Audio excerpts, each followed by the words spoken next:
ओम स्थापकाय च धर्मस्य सर्वधर्मस्वरूपिणे अवतार वरिष्ठाय रामकृष्णाय ते नमः। आज के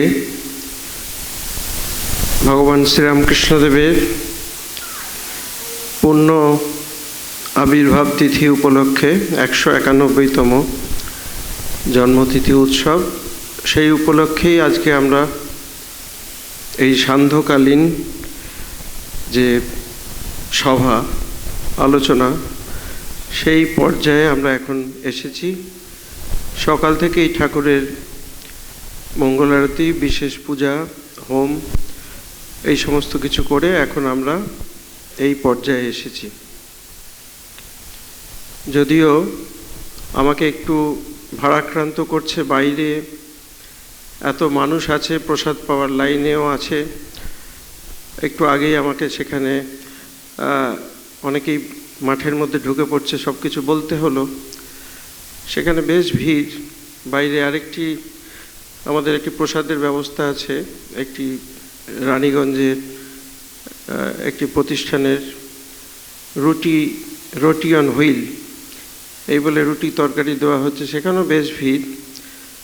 তা এগুলো হচ্ছে দৈহিক ক্ষুণ্ণিবৃত্তি করে, কিন্তু মানসিক ক্ষুণ্ণিবৃত্তি করার জন্য যে আয়োজন, সেখানে উপস্থিতির হারটা একটু কম। এটি আমাকে একটু ভারাক্রান্ত করছে। জানি না কবে আমি এই ব্যাধি থেকে মুক্ত হব। দেখব যে পুরো আশ্রমটা, এই প্রেক্ষাগৃহটা ভরে গিয়েছে।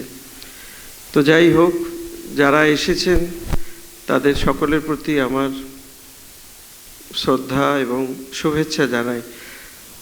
আমরা খুব কৃতজ্ঞ এবং সঙ্গে সঙ্গে আমি খুব সৌভাগ্যবান মনে করি যে আজকের যিনি সভার সভাপতিত্ব করছেন পূজনীয় স্বামী শিবপ্রদানন্দজি মহারাজ, তিনি বর্তমানে আমাদের রামকৃষ্ণ মিশনের যে কয়েকটি খুব উল্লেখযোগ্য প্রতিষ্ঠান আছে, বিশেষ করে রামকৃষ্ণ মিশনকে অনেকেই চেনে যে রামকৃষ্ণ মিশন শিক্ষা দান করে থাকে।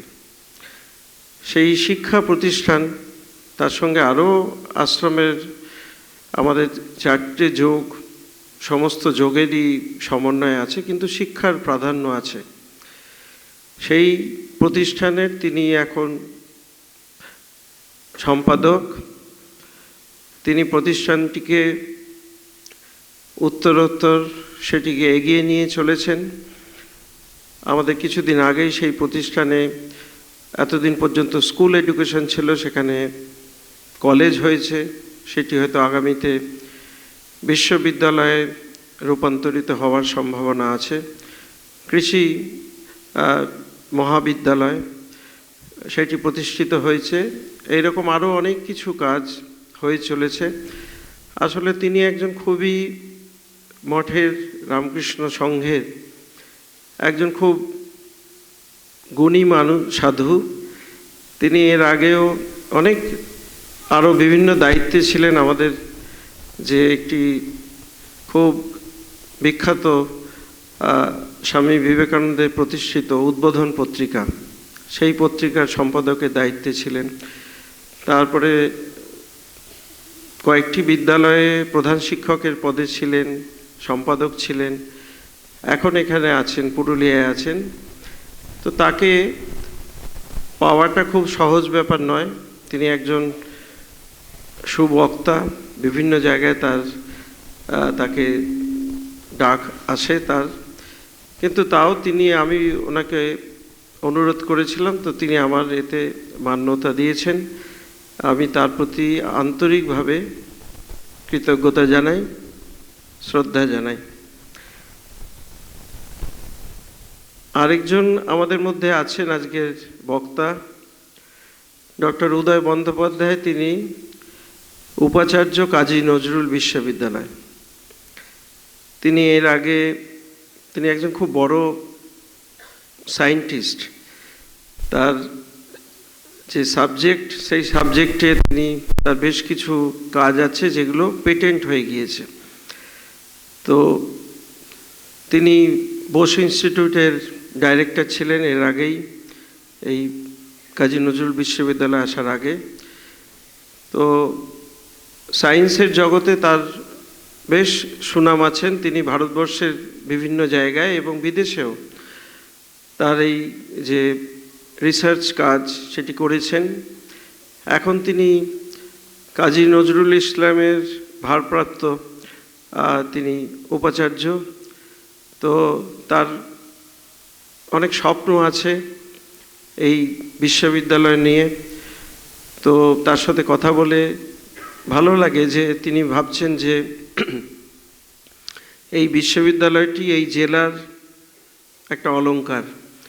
তো সেইটিকে তিনি কিভাবে প্রতিষ্ঠিত করা যায় সেই নিয়ে তার নানান চিন্তাভাবনা। কিছুদিন আগেই তিনি science Congress, regional science Congress, সেটি অনেক দিন পশ্চিমবঙ্গে হয়নি, সেটি উনি করেছেন। আমাদের এই হলেই তার প্রারম্ভিক অনুষ্ঠানটি করেছেন। তো তার প্রতিও কৃতজ্ঞতা জানাই যে এইরকম একজন মানুষ যিনি বিশ্ববিদ্যালয়ের উপাচার্য, তাকে খুব সহজেই আমরা যেন পেয়ে যাই।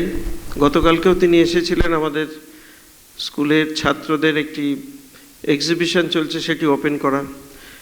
সেটি এমন কিছু অনুষ্ঠান নয়, খুবই সামান্য অনুষ্ঠান, কিন্তু উনি স্বীকৃত, উনি রাজি হয়েছেন এবং উনি ওইটি করেছেন। তো এইরকম আমার মনে হয়েছে যে তার এই এত কিছুর মধ্যেও আপনারা আরেকটু পরেই তার বক্তৃতার মধ্যে সেই পরিচয় পাবেন যে ঠাকুরমা স্বামীজির প্রতি তার একটা বিশেষ একটা অনুরাগ, সেটি তার মধ্যে আছে। আমি সমস্ত কিছু হয়তো বলছি না এখানে, কিন্তু তার মধ্যে একটা এই ঠাকুরমা স্বামীজিকে, যেমন তিনি এখন বিশ্ববিদ্যালয় নিয়ে ভাবছেন যে যদি কিছুদিন কাজ করবার সুযোগ পান, এই বিশ্ববিদ্যালয়ের যে মান সেটিকে তিনি একটু তুলে ধরবেন, সেই রকম ঠাকুরমা স্বামীজির জীবন নিয়েও তার এইরকম ভাবনা চিন্তা আছে।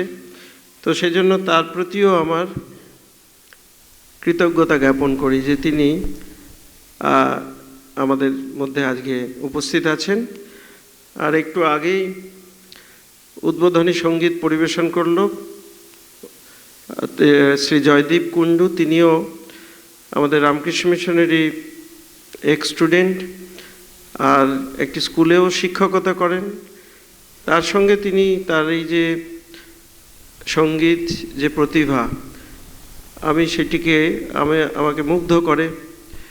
শুধু সঙ্গীত বলে বলাটা ভুল হবে, তার সঙ্গে সঙ্গে তার ব্যবহার, সমস্ত কিছুই আমাকে মুগ্ধ করে।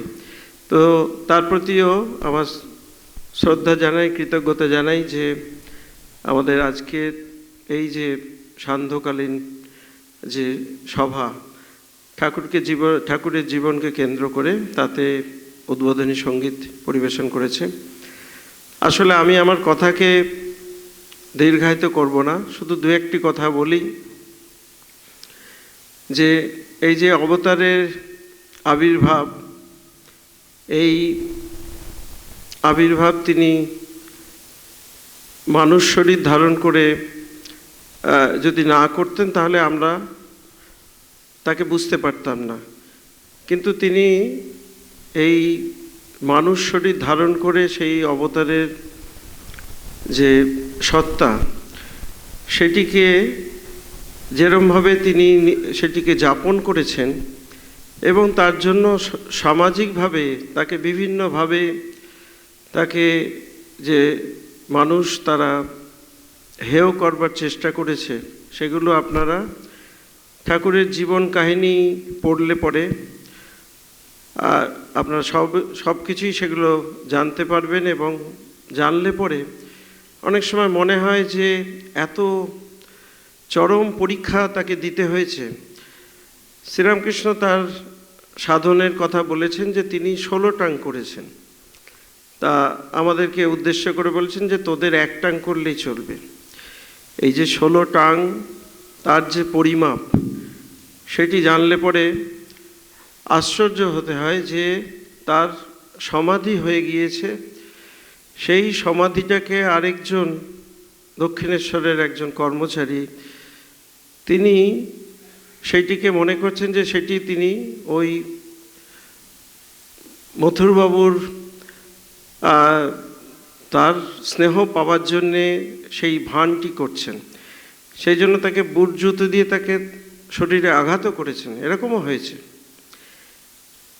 তা কিন্তু শ্রীরামকৃষ্ণকে নিয়ে স্বামী বিবেকানন্দ তিনি ঠাকুরের দ্বারাই নির্দিষ্ট হয়ে গিয়েছেন যে ঠাকুর বলে গিয়েছে নরেন শিক্ষে দিবে যখন ঘরে বাইরে হাঁক দিবে। তা এই যে নরেনের মধ্যে দিয়ে, বিবেকানন্দের মধ্যে দিয়ে শ্রীরামকৃষ্ণকে চেনা জানার যে সুযোগ আছে, স্বামী বিবেকানন্দ তার গুরু ভাইরা সবসময় তিনি যে শিক্ষা ঠাকুরের কাছে পেয়েছেন সে খবর গুরু ভাইদের কাছেও সবটা ছিল না। গুরু ভাইদের উদ্দেশ্য করে তিনি আমেরিকা থেকে চিঠি লিখছেন, বলছেন যে শক্তির উন্মেষ মাত্রে দিক দিগন্তব্যাপী প্রতিধ্বনি জাগরিত হইয়াছে, তাহার পূর্ণাবস্থা কল্পনায় অনুভব করো। বৃথা সন্দেহ, দাসসুলভ আচরণ, এই সমস্ত পরিত্যাগ করে সেই মহাযুগচক্র পরিবর্তনে সহায়তা করো। তা এইটি আমরা যদি সেইভাবে ঠাকুরের সেই ভাবনা বিবেকানন্দের মধ্যে দিয়ে আমরা পাওয়ার সুযোগ আছে, কিন্তু সেটিও বিবেকানন্দের আক্ষেপ যে আরেকটি বিবেকানন্দ থাকলে বুঝতে পারতো এই বিবেকানন্দ কি দিয়ে গেছে। বিবেকানন্দ আবার বলেছেন যে তিনি সমাজের বুকে বোমার মতো ফেটে পড়বেন আর সমাজ তাকে কুকুরের মতো অনুসরণ করবে। আজকের দিনটি যেমন আমরা শ্রীরামকৃষ্ণের জন্মতিথি সারা বিশ্বে পালন করা হচ্ছে, আবার আজকে কলকাতায় স্বামী বিবেকানন্দের ভারত প্রত্যাবর্তন, বজবজ থেকে সেই আলমবাজার মঠে উপস্থিত হওয়া, সেই উদযাপনও আজকে চলছে। তা আজকের দিনটি সত্যি সেই দিক দিয়ে দেখতে গেলে একটা মহা পুণ্যের দিন। এই দিনে আমরা খুব ভাগ্যবান যে আমাদের মধ্যে যে দুজন বক্তাকে পেয়েছি, এই দুজন বক্তাই আমাদের শ্রী শ্রীমা তার এই সন্তানের সম্পর্কে বলেছিলেন যে হাতির দাঁত সোনা দিয়ে বাঁধানো। তো অনেকটা সেই রকমই ব্যাপার, তাদেরকে আমরা পেয়ে খুব নিজেদেরকে, আমি তো নিজেকে খুব সৌভাগ্যবান মনে করি। তাদের প্রতি আমার শ্রদ্ধা কৃতজ্ঞতা, আপনাদের প্রতিও আমার কৃতজ্ঞতা জ্ঞাপন করে আমার কথা শেষ করছি। নমস্কার। জয় শ্রী রামকৃষ্ণ। আজ এই পুণ্য দিনে মহতি স্থানে শ্রীরামকৃষ্ণের অনুধ্যান, শ্রবণ ও মননের সুযোগ করে দেওয়ার জন্যে পরম পূজনীয় স্বামী সোমাত্মানন্দজিকে আমার আভূমি প্রণাম। আরও এক বিশেষ প্রাপ্তি আজ আমার হয়েছে, সেটা হচ্ছে কিছুক্ষণ নির্জন বাস করার সুযোগ পেয়েছি, সাধুর সঙ্গে সাধুর পাশে বসার সুযোগ পেয়ে। আমি আমার আভূমি প্রণাম জানাই পূজনীয় স্বামী শিবপ্রদানন্দজি মহারাজকে। তিনি বিদগ্ধ পণ্ডিত, তার আমি অনুরাগী। তাহার উদ্বোধনের এডিটোরিয়ালগুলো পড়তাম, তা আজকে তাহাকে সাক্ষাৎ সামনে বসতে পেরে খুবই কৃতার্থ বোধ করছি। আমি সমস্ত আগত রামকৃষ্ণ ভক্তমণ্ডলীকে আমার বিশেষ প্রণাম। কারণ ভক্ত হচ্ছে ঈশ্বরের বৈঠকখানা। কারণ সেই ভক্তগুলো শ্রীরামকৃষ্ণকে নিত্য বহন করে ঘুরে বেড়ায়, তাদেরও কাছে আমার আভূমি প্রণাম। আর খুব ইচ্ছা রইল সমস্ত আগত ভক্তদের সঙ্গে একটু রামকৃষ্ণ তুত সম্পর্ক করব। কারণ মাস্তুত, পিস্তুত, খুঁড়তুত অনেক দেখেছি তো, কিন্তু একটু রামকৃষ্ণ তুত সম্পর্ক পাতন করে বাকি জীবনটা যাপন করব, এটা খুবই ইচ্ছে। আমার এখন অবস্থাটা কীরকম হয়েছে জানেন? অবস্থাটা হচ্ছে যেমন হাঁড়ির মাছকে সমুদ্র ফেললে হয়, ঠিক সেই রকম। কারণ এত বড় ব্যাপার, এত কিছু জিনিস, এত আনন্দ হচ্ছে, যুগপৎ ভয়ও পাচ্ছে যে শ্রীরামকৃষ্ণ সম্পর্কে আমি কি বলবো বা কিসের বলার অধিকারী। কিন্তু ঠাকুর একটা অনুমতি দিয়েছেন যে যদি কোনো ছেলে বাবাকে ঠিক করে বাবা না বলতে পারে, বাবা জানে তাকেই ডাকছে। সেই জন্য আজ আমি কিছুক্ষণ ছটপট করব বিভিন্ন শব্দ দিয়ে। আশা করছি শ্রীরামকৃষ্ণ সাড়া দেবেন এবং তিনি কিছু মনে করবেন না। তা আজকে মহিমা কীর্তনে শ্রবণে আমরা আজ ধন্য হব, সেই জন্য আমি আয়োজকদের ধন্যবাদ দেব না, কারণ আমি ধন্য করব, ধন্যকে বাদ দিতে ইন্টারেস্টেড না। শ্রীরামকৃষ্ণ মঠ মিশনে ঘুরতে ঘুরতে আমার সারগাছি রামকৃষ্ণ মিশন এক প্রাচীন বিদগ্ধ সন্ন্যাসীর সঙ্গে পরিচয় হয়েছিল। তিনি একটা অপূর্ব কথা বলেছিলেন যে অসি থাকলে শ্যামা, বাঁশি থাকলে শ্যাম। আওয়াজ হচ্ছে না বড্ড? তা অসি থাকলে শ্যামা আর বাঁশি থাকলে শ্যাম। মহৎ অবতারের হাতে কি অস্ত্র থাকছে তার ভিতরে নাম হয়ে যায়। তা শ্রীরামকৃষ্ণের হাতে না আছে অসি, না আছে বাঁশি, কিন্তু শ্রীরামকৃষ্ণের মুখে একটা অমৃত আছেন, সেটা বলা হয় কথামৃত। তিনি সেই কথামৃত দিয়ে যত রকমের বাঁশির সুর তৈরি করা যায়, যত রকমের অস্ত্র দিয়ে অশুভ শক্তিকে বধ করা যায়, সেইটাকে তিনি বহন করে যেতেন। এবং তিনি সোচ্চারে সংসারী জীবের জন্য এত কাতর ছিলেন যে এরা 20 মণ পাথর ছেলে তাকে ডাকার চেষ্টা করছে, অতএব তাদের সেই কথামৃত এমন সুন্দর তাদের পরিবেশন করেন, তিনি এমন অস্ত্র প্রত্যেক জীবকে দিয়েছিলেন, জীব জীবত্ব থেকে মানবত্ব এবং মানবত্ব থেকে ক্রমে দেবত্বে পর্যবসিত হচ্ছে। তা এক অপূর্ব জিনিস। তা অবতার বরিষ্ঠায়ও আছে। তা এই জীবকে প্রাণীজ বৃত্তি থেকে মানবত্বে ও দেবত্বে উত্তীর্ণ করছেন, সংসারীকে অভয় দান করছেন। একবার জিজ্ঞেস করা হয়েছিল যে অবতার পুরুষের মুক্তি নেই, বলছে আমাদের মুক্তি নেই। তিনি একটা অপূর্ব কথা বলেছিলেন। উনি বলছেন তিনি সরকারি কর্মচারী, মা জগদম্বার রাজত্বে যখনই কোনো গণ্ডগোল হয় তা সরকারি কর্মীদের পাঠায়। সেই জন্য উনি বললেন আমাদের কোনো মুক্তি নেই, আমি জগদম্বার রাজত্বে সরকারি কর্মচারী। আজ যেখানে যেখানে গণ্ডগোল, তিনি অবতার বরিষ্ঠায় এবং তিনি সেই সমস্ত শক্তি প্রয়োগ করে আমাদের তিনি রক্ষা করছেন। আবার তিনি মাঝে মাঝে আইনের কথা বলছেন। আমি একটু খাপছাড়া কথা বলবো। তা আইনের কথা বলছেন কেন না, বলছেন যে আইনে আছে পিতার ঐশ্বর্য সন্তান পায়, অতএব এটা হচ্ছে বাপের যা সম্পত্তি আছে তার সন্তানের অধিকার আছে। শ্রীরামকৃষ্ণ আমাদের বাবা, আমাদের অধিকার আছে তার সম্পত্তির অধিকার নেওয়া। তার সম্পত্তিটা কি? বিবেক, বৈরাগ্য, ত্যাগ। এই যে সম্পত্তির অধিকার তিনি আইনের কথা দিয়ে বলছেন, কারণ তিনি বলেছিলেন তার কথা মা একটাও মিথ্যা হতে দেন নাই। স্বামীজি বলতেন তার জীবনে 100% পারফেক্ট লোক বলতে আমি রামকৃষ্ণ ছাড়া কাউকে দেখিনি, 100% পারফেক্ট। এবং ঠাকুর বলছেন যে আমার কথা মা মিথ্যা হতে দেন নাই। অতএব তিনি যখন বলছেন আইনের কথা, আইনে আছে, অতএব শ্রীরামকৃষ্ণের প্রতি যদি ভালোবাসা তিনি কৃপা করে দেন, আমরা সবাই ওই সম্পত্তির অধিকারী হব, এতে কোনো সন্দেহ নেই। তা আমাদের যে সমস্যা হচ্ছে কি, যে আমরা শুধু ভাবলে তো হবে না, আমাদের সব গোপন উদ্দেশ্য আমাদের শ্রীরামকৃষ্ণের পাদপদ্ম থেকে সরিয়ে দেয়। সেই যে হিডেন এজেন্ডা, আমরা শ্রীরামকৃষ্ণকে ডাকতে যাচ্ছি কত রকমের বন্ধন। ঠাকুর বলছেন যেন স্ক্রু দিয়ে আটা আছে, তা এই স্ক্রু দিয়ে আটা কি করে খোলা যায় তার ব্যবস্থাও তিনি বলছেন। তিনি বলছেন কি, একটা অপূর্ব ঘটনা দিয়ে বলছেন যে এই যে আমরা ভালো সত্যি কি তাকে বাসছি, আমরা ভালোবাসার নামে বিড় করে কত কি চেয়ে নিই। মাধ্যমিকে আমার মায়ের ছেলের পরীক্ষাটা ভালো হয় যেন, আমার স্বামী যেন ভালো থাকে, আমার বিজনেসে যেন ভালো লাভ হয়, প্রণামটা করছি, কিন্তু প্রণামের পিছনে বিড় করে যে কত ভাবাই যায় না। তা সেই জন্যে একদিন শ্রীরামকৃষ্ণ এই জগতের প্রতিস্থাপন করার জন্যে উনি একটা অভিনব পদ্ধতি করলেন, যে ওনার অত প্রিয় নরেনকে তিনি আর অতটা খেয়াল করছেন না। নরেন আসছেন, কথা বলছে না, বা নরেনের সঙ্গে কথা বলা তার প্রয়োজনে মনে করছে না।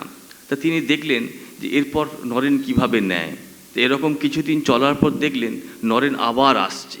তা ঠাকুর তখন বললেন, হ্যাঁ রে নরেন, তোকে তো তাকাই না, তোর কথা লই না, তুই এরপর কেন আসিস বল। তখন শ্রীরামকৃষ্ণকে নরেন বললেন, তোমার কাছে কিছু পেতে আসিনি, আমি তোমাকে ভালোবাসি। তখন শ্রীরামকৃষ্ণ বগল বাজিয়ে নাচতে শুরু করলেন, দেখ নরেন আমাকে ভালোবাসে।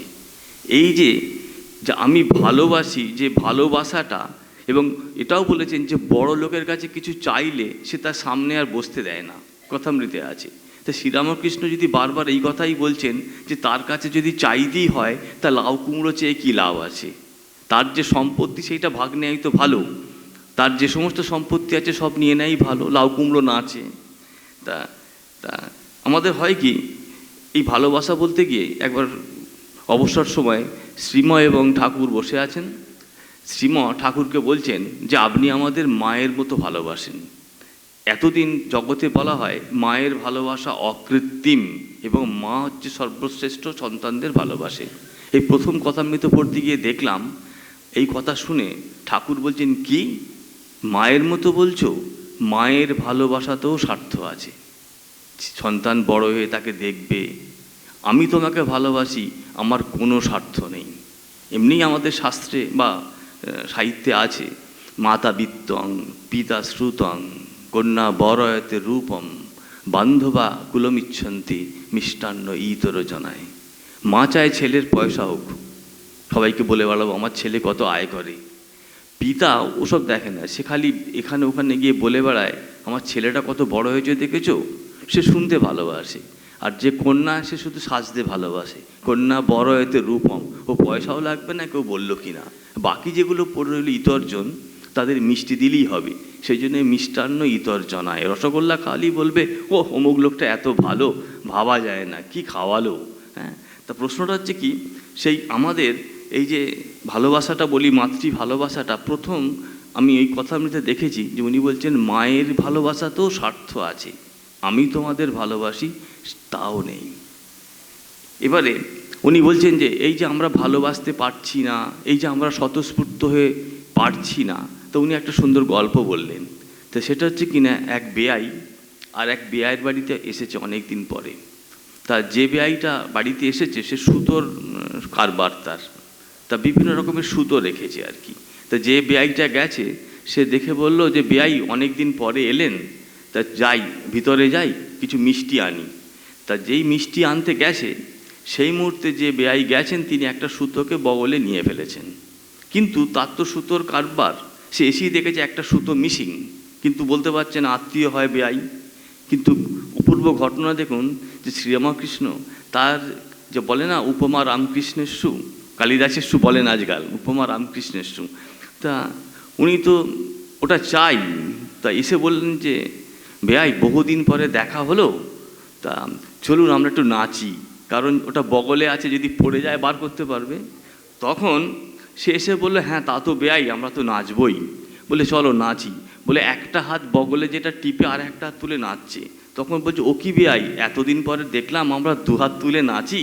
তখন সেই বেয়াইটি বলল কি করব বেয়াই, যে যেমন নাচ জানে, বগল থেকে ওটার বেরোলো না। আমাদের এই সমস্ত ভাবনা চিন্তায় এই বগলে এই সুতোর গোলা নিয়ে বিভিন্ন চাতুর্য করে মহিমান্বিত করছি যে আমাদের এই এই এই। তা এটা শ্রীরামকৃষ্ণর একটা অপূর্ব উদাহরণ। আর আরেকটা জিনিস, যেহেতু বিজ্ঞানের ছাত্র, তা কথামৃত পড়তে গিয়ে যে ভাবটি এসেছে সেটা একটু আমি শেয়ার করছি। ভালো মন্দ আপনারা বেছে নেবেন, নিতে পারেন নাও পারেন। তা সেটা হচ্ছে কি, যে শ্রীরামকৃষ্ণ জগতে সর্বশ্রেষ্ঠ আশীর্বাদটা করেছেন। উনি ধন দেননি, দৌলত দেননি, কিচ্ছু দেননি। উনি দিয়েছেন যেটা অধিকারী হলে মানুষ সব পারে। উনি বলছেন তোমাদের চৈতন্য হোক। তো জিনিসটা কি দেখবেন, রামপ্রসাদের গানে আছে আমার চেতনা চৈতন্য করে দে মা চৈতন্যময়ী। তাহলে চেতনাও আছে আবার চৈতন্যও আছে। তাহলে ব্যাপারটা কি? ব্যাপারটা হচ্ছে কি, যে এটা আমরা পড়তে গিয়ে দেখলাম, আবার শ্রীরামকৃষ্ণ একটা জায়গায় বলছেন যে জগৎ চৈতন্যে জোরে আছে। আমরা প্রত্যেককে সেই চৈতন্যময় সত্তায় saturated but not able to grasp or understand. তা এই যে চৈতন্যময়ী, আমাদের child psychology, mental psychology, positive psychology পড়তে গিয়ে আমরা দেখি যে মানুষের যে মন আর মনে যে চেতনা আছে, চেতনভূমিতে আমরা সবাই আছি, কিন্তু অচেতন হয়ে পড়ে আছি, কারণ চৈতন্য শক্তির অভাব। শ্রীরামকৃষ্ণ সেই চেতন বস্তুকে ফায়ারিং সেন্সেশন দিয়ে বলছেন যে তোমার চৈতন্য হোক। যেমন ধরুন, আজ আমরা জগতে বেঁচে আছি কিসের জন্য? আমরা একটা সোলার সিস্টেমে আছি। সেই সোলার সিস্টেমটাতে অদ্ভুত সোলার সিস্টেম আছে, পৃথিবীতে অফুরন্ত সূর্য, কিন্তু আমরা একটা সূর্যকে কেন্দ্র করে বেঁচে আছি। সেটা ভাবলেই মনে হয় আমরা কত ক্ষুদ্রাতি ক্ষুদ্র। আমাদের আবার আশা আকাঙ্ক্ষা, মান অভিমান, পছন্দ অপছন্দ, মানে এটা এক্সিস্টই করে না তাকিয়ে দেখলে পৃথিবীর দিকে। তাহলে কি হচ্ছে? শ্রীরামকৃষ্ণ বলছেন জগৎ চৈতন্যে জোরে আছে। আজকের দিনে বিখ্যাত সব বিজ্ঞানী কোয়ান্টাম সায়েন্স নিয়ে স্টাডি করতে গিয়ে দেখেছে, সেটা আমি এই কথামৃত পড়তে পড়তে মেলাবার চেষ্টা করি যে কি অপূর্ব জিনিস। কি না, সূর্য থেকে ফোটন আসছে, সেই কোয়ান্টামগুলো আস্তে আস্তে আস্তে আস্তে প্ল্যান্ট নিচ্ছে, প্ল্যান্ট নিয়ে খাবার তৈরি করছে, খাবারটা আমরা খাচ্ছি, খেয়ে কী হচ্ছে? ইলেকট্রন রিচ মলিকুল তৈরি হয় বডিতে। সেই ইলেকট্রনটা আবার বডিতে গিয়ে একটা ইলেকট্রনের টারবাইন আছে প্রত্যেকটা কোষে, ইলেকট্রনগুলো ঘুরতে থাকছে, ঘুরতে ঘুরতে হবে কি, যেই ঘুরবে একটা প্রোটন মোটিভ ফোর্স তৈরি হয়, সেখান থেকে এটিপি তৈরি হয়। এটিপিটা হচ্ছে এই যে আমরা কথা বলছি, ঘুরছি ফিরছি, শক্তি বলে, এনার্জি। এটিপি হল এনার্জি কারেন্সি। যদি কাউকে পটাশিয়াম সায়ানাইড খাইয়ে দেয়, কী হবে? সে তৎক্ষণাৎ মরে গেল, তখন ওই ইলেকট্রনটা যেতে পারলো না। তাহলে প্রশ্ন হচ্ছে কি, আমাদের জীবনটা কি ছিল? ফোটন থেকে ইলেকট্রন এসেছে, খেয়ে ইলেকট্রন রিচ মলিকুল তৈরি হয়েছে, ইলেকট্রনটা ঘুরেছে বলে আমার এত নপর চপর, ইলেকট্রনটা বন্ধ হয়ে যাচ্ছে, মরে যাচ্ছি। তাহলে কি হলো? Life is nothing but flow of electron. উদয় নেই, কমলা নেই, বিজলি নেই, কেউই নেই, এর কেউ নেই। শ্রীরামকৃষ্ণ বলছেন জগৎ চৈতন্যে জোরে আছে। It's a pillar of the fundamental quantum biology right now. তা আজকে এই যে চিন্তা শক্তি আমাদের বুদ্ধির দৌড়ের ওপর নির্ভর করছে, ওনার কথা বোঝা বা না বোঝা। আজকে যে কথাটা বুঝছি, কথামৃত 40 বছর ধরে পড়ছি, 40 বছর আগে একটা বুঝেছিলাম, এখন আবার একটা অন্য বুঝছি, জানি না। সেই জন্যে স্বামীজি বলতেন তার প্রত্যেকটা কথাকে নিয়ে ঝুড়ি ঝুড়ি দর্শন লেখা যায়, ঘন্টার পর ঘন্টা বলা যায়। তাহলে যিনি যেমন আধার তিনি তেমন করবেন, স্বামীজি সেই জন্য বলেছিলেন, তখন সে কথাটা বোঝা যায় না। উনি একদিন কাঁদতে কাঁদতে বলছেন যে একটা ছবির সামনে গিয়ে কাঁদছেন, ঠাকুরের ছবির কাছে গিয়ে বলছেন যে কাঁদছেন কেন? ইনি কি আমার বাবা? বলছে না। তাহলে কাঁদছেন, ইনি কি আপনার গুরুদেব? বলছে না, সে ক্ষমতা আমার নেই বলার। তাহলে ইনি কে? বলে ইনি কৃপা করে আমাকে স্থান দিয়েছিলেন, আমার কত ভুল, তার 1,00,000 ভাগের 1 ভাগ আমি বুঝতে পারিনি। তিনি কৃপা করলে চকিতে একটা খড়কুটো থেকে লাখো বিবেকানন্দ তৈরি করতে পারতেন। তাহলে এই বিবেকানন্দের ইভ্যালুয়েশনে তার সম্পর্কে, শ্রীরামকৃষ্ণ সম্পর্কে মূল্যায়ন বা কিছু করা সত্যি এক অদ্ভুত প্রচেষ্টা। এই প্রচেষ্টাতে না নামাই ভালো, কিন্তু নামতে ইচ্ছা করে কেন? তিনি আমার আপন লোক, আমি আপন লোক সম্পর্কে যাই বলি না কেন তিনি কি রাগ করবেন? তা এই প্রসঙ্গে আমার খুব বলতে ইচ্ছা করলো আরেকটা কথা। তিনি প্রায়ই বলতেন যা আছে ভাণ্ডে তাহা আছে ব্রহ্মাণ্ডে, বা যাহা আছে ব্রহ্মাণ্ডে তাহা আছে ভাণ্ডে। তাহলে এই জিনিসটা কি? আজকের সায়েন্স বলতে বলতে, যেহেতু আমি সায়েন্সের লোক, দু একটা বলছি, এটা অপ্রাসঙ্গিক হলো। সেটা হচ্ছে কি, যে এই যে আমাদের বডিতে সোলার ফিশন হয়, আমাদের বডির ভেতরে অনেক পার্টিকেল আছে, তার ভেতরে ফিশন হয়ে যাচ্ছে। এই যে একটা ম্যাগনেটিক তরঙ্গ হচ্ছে, গোটা বডিটা এখন ম্যাগনেট, গোটা বডি থেকে তরঙ্গ তৈরি হচ্ছে। এটা ম্যাক্রোকসম। আমরা ওয়ার্ল্ডে আছি, আমরা মাইক্রোকসম, ওয়ার্ল্ডটা ম্যাক্রোকসম। এই যে ইউনিয়ন অফ ম্যাক্রো অ্যান্ড মাইক্রোকসম, এটা হচ্ছে হোল ডে ইন্টারঅ্যাক্ট করছে জগতের। আমি একটা জাপানের সায়েন্টিস্টের সঙ্গে পরিচয় হয়েছিল, সে দেখিয়েছিল জিন সাইক্লোট্রন বের করে। সেই সায়েন্টিস্টরা দেখাচ্ছে যখন মনটা খারাপ হচ্ছে জিনগুলো আলাদা হয়ে যাচ্ছে, যখন সূর্য উঠছে তখন একটা জিন, যখন রোদ্দুর হচ্ছে একটা জিন, যখন ঠান্ডা পড়ছে একটা জিন এক্সপ্রেশন করছে। তাহলে আমাদের গোটা বডিতে যে জিন ডায়নামিসিটি, এটা নির্ভর করছে আমাদের এনভায়রনমেন্টটা কেমন। যেমন যদি কেউ সৎসঙ্গ বলি, আমরা অসৎসঙ্গ বলি, আমি সৎসঙ্গ কেন করব? সৎসঙ্গ কেন করব? সৎসঙ্গের বেনিফিট হচ্ছে সৎসঙ্গ আমাকে সৎসঙ্গে এক্সপ্রেসড হবে এমন জিনগুলোকে এক্সপ্রেশন দেওয়ার সুযোগ দেয়। যেমন যদি কেউ রেগুলার ক্রিমিনাল সিন দেখে, তখন তার বাড়িতে দেখবেন বন্দুক এসে গেছে, সে ক্রিমিনাল পড়তে পড়তে তখন তার ক্রিমিনাল জিনটা, আমাদের ডিএনএতে দেবতা হওয়ার সম্ভাবনা আছে, ক্রিমিনাল হওয়ার সম্ভাবনা আছে। কোন জিনটা এক্সপ্রেস করবে তার কোয়ান্টিটির ওপর নির্ভর করছে তার ব্যক্তিত্ব। সেই জন্য সৎসঙ্গে কী হয়, স্বর্গবাস হয়। কারণ সৎসঙ্গে সৎ জিন, ভালো হবার জিনগুলো, ফিল গুড জিনগুলো এক্সপ্রেসড হতে থাকে। সেই জন্যে আমি কোথায় রাখছি, কেমন থাকছি তার ভিত্তি। তা শ্রীরামকৃষ্ণ সেই জন্য বলছেন যে সৎসঙ্গ সাধুসঙ্গে অনেক কিছু হয়, কত পড়বে তার সঙ্গে সৎসঙ্গ করো। শ্রীরামকৃষ্ণের এই যে বিভিন্ন ধরনের যে প্রেসক্রিপশান, হ্যাঁ, একবার এক ভদ্রলোকের খুব শরীর খারাপ হয়েছে, তার বাড়ির প্রিয়জন বিয়োগ করেছে। তা তিনি আসলেন যে শ্রীমর কাছে গেলে নাকি শান্তি হয়, জ্বালা হয়। তা তিনি বলতেন, আমার কাছে যে আসবে, আমার কাছে একটা বড় জ্বালা আছে, যদি কোনো পিপাসার্থ লোক আসে সেই জ্বালা থেকে একটু ঢেলে ঢেলে জল দিই। সেটা হচ্ছে শ্রীরামকৃষ্ণ কথা। তাতে তার শান্তি মিলবেই এবং তার পিপাসাও মিটবে। তা এক ভদ্রলোক বলার পর বললেন যে তোমার কি হয়েছে, তো তুমি একটু রামকৃষ্ণ নাম করো না, তোর নামে রুচি।